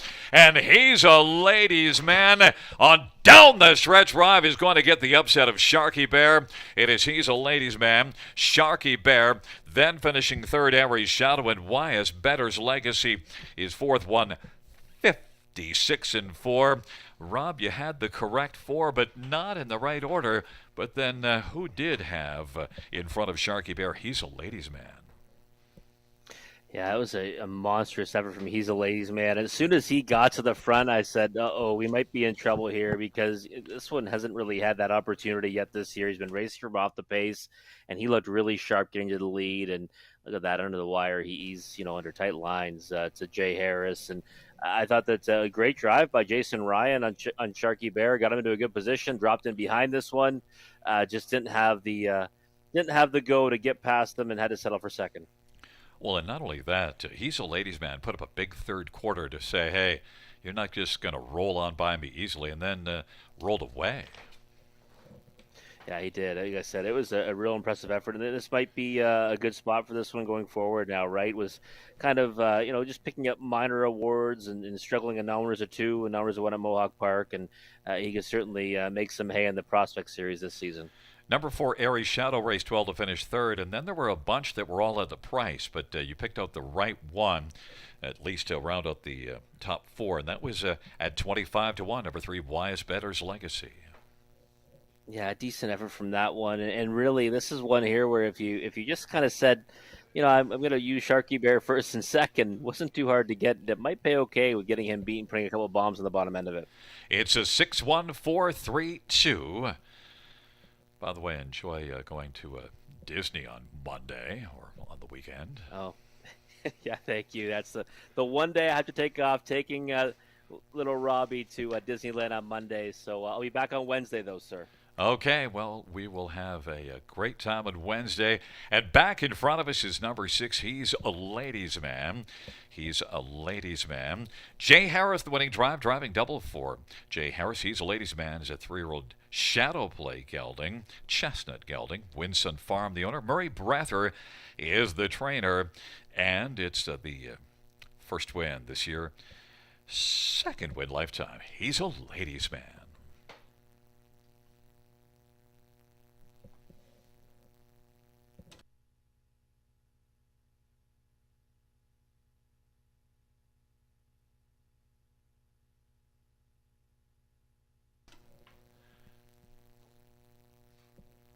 The 14th race payouts, number 6, He's a Ladies Man, 1040, 390, 240, 1 Sharky Bear, 260, 220, for Aries Shadow, 210, dollar win for $999.80, dollar high five, $315, the $2 exactor, 2210, Try, $14.55.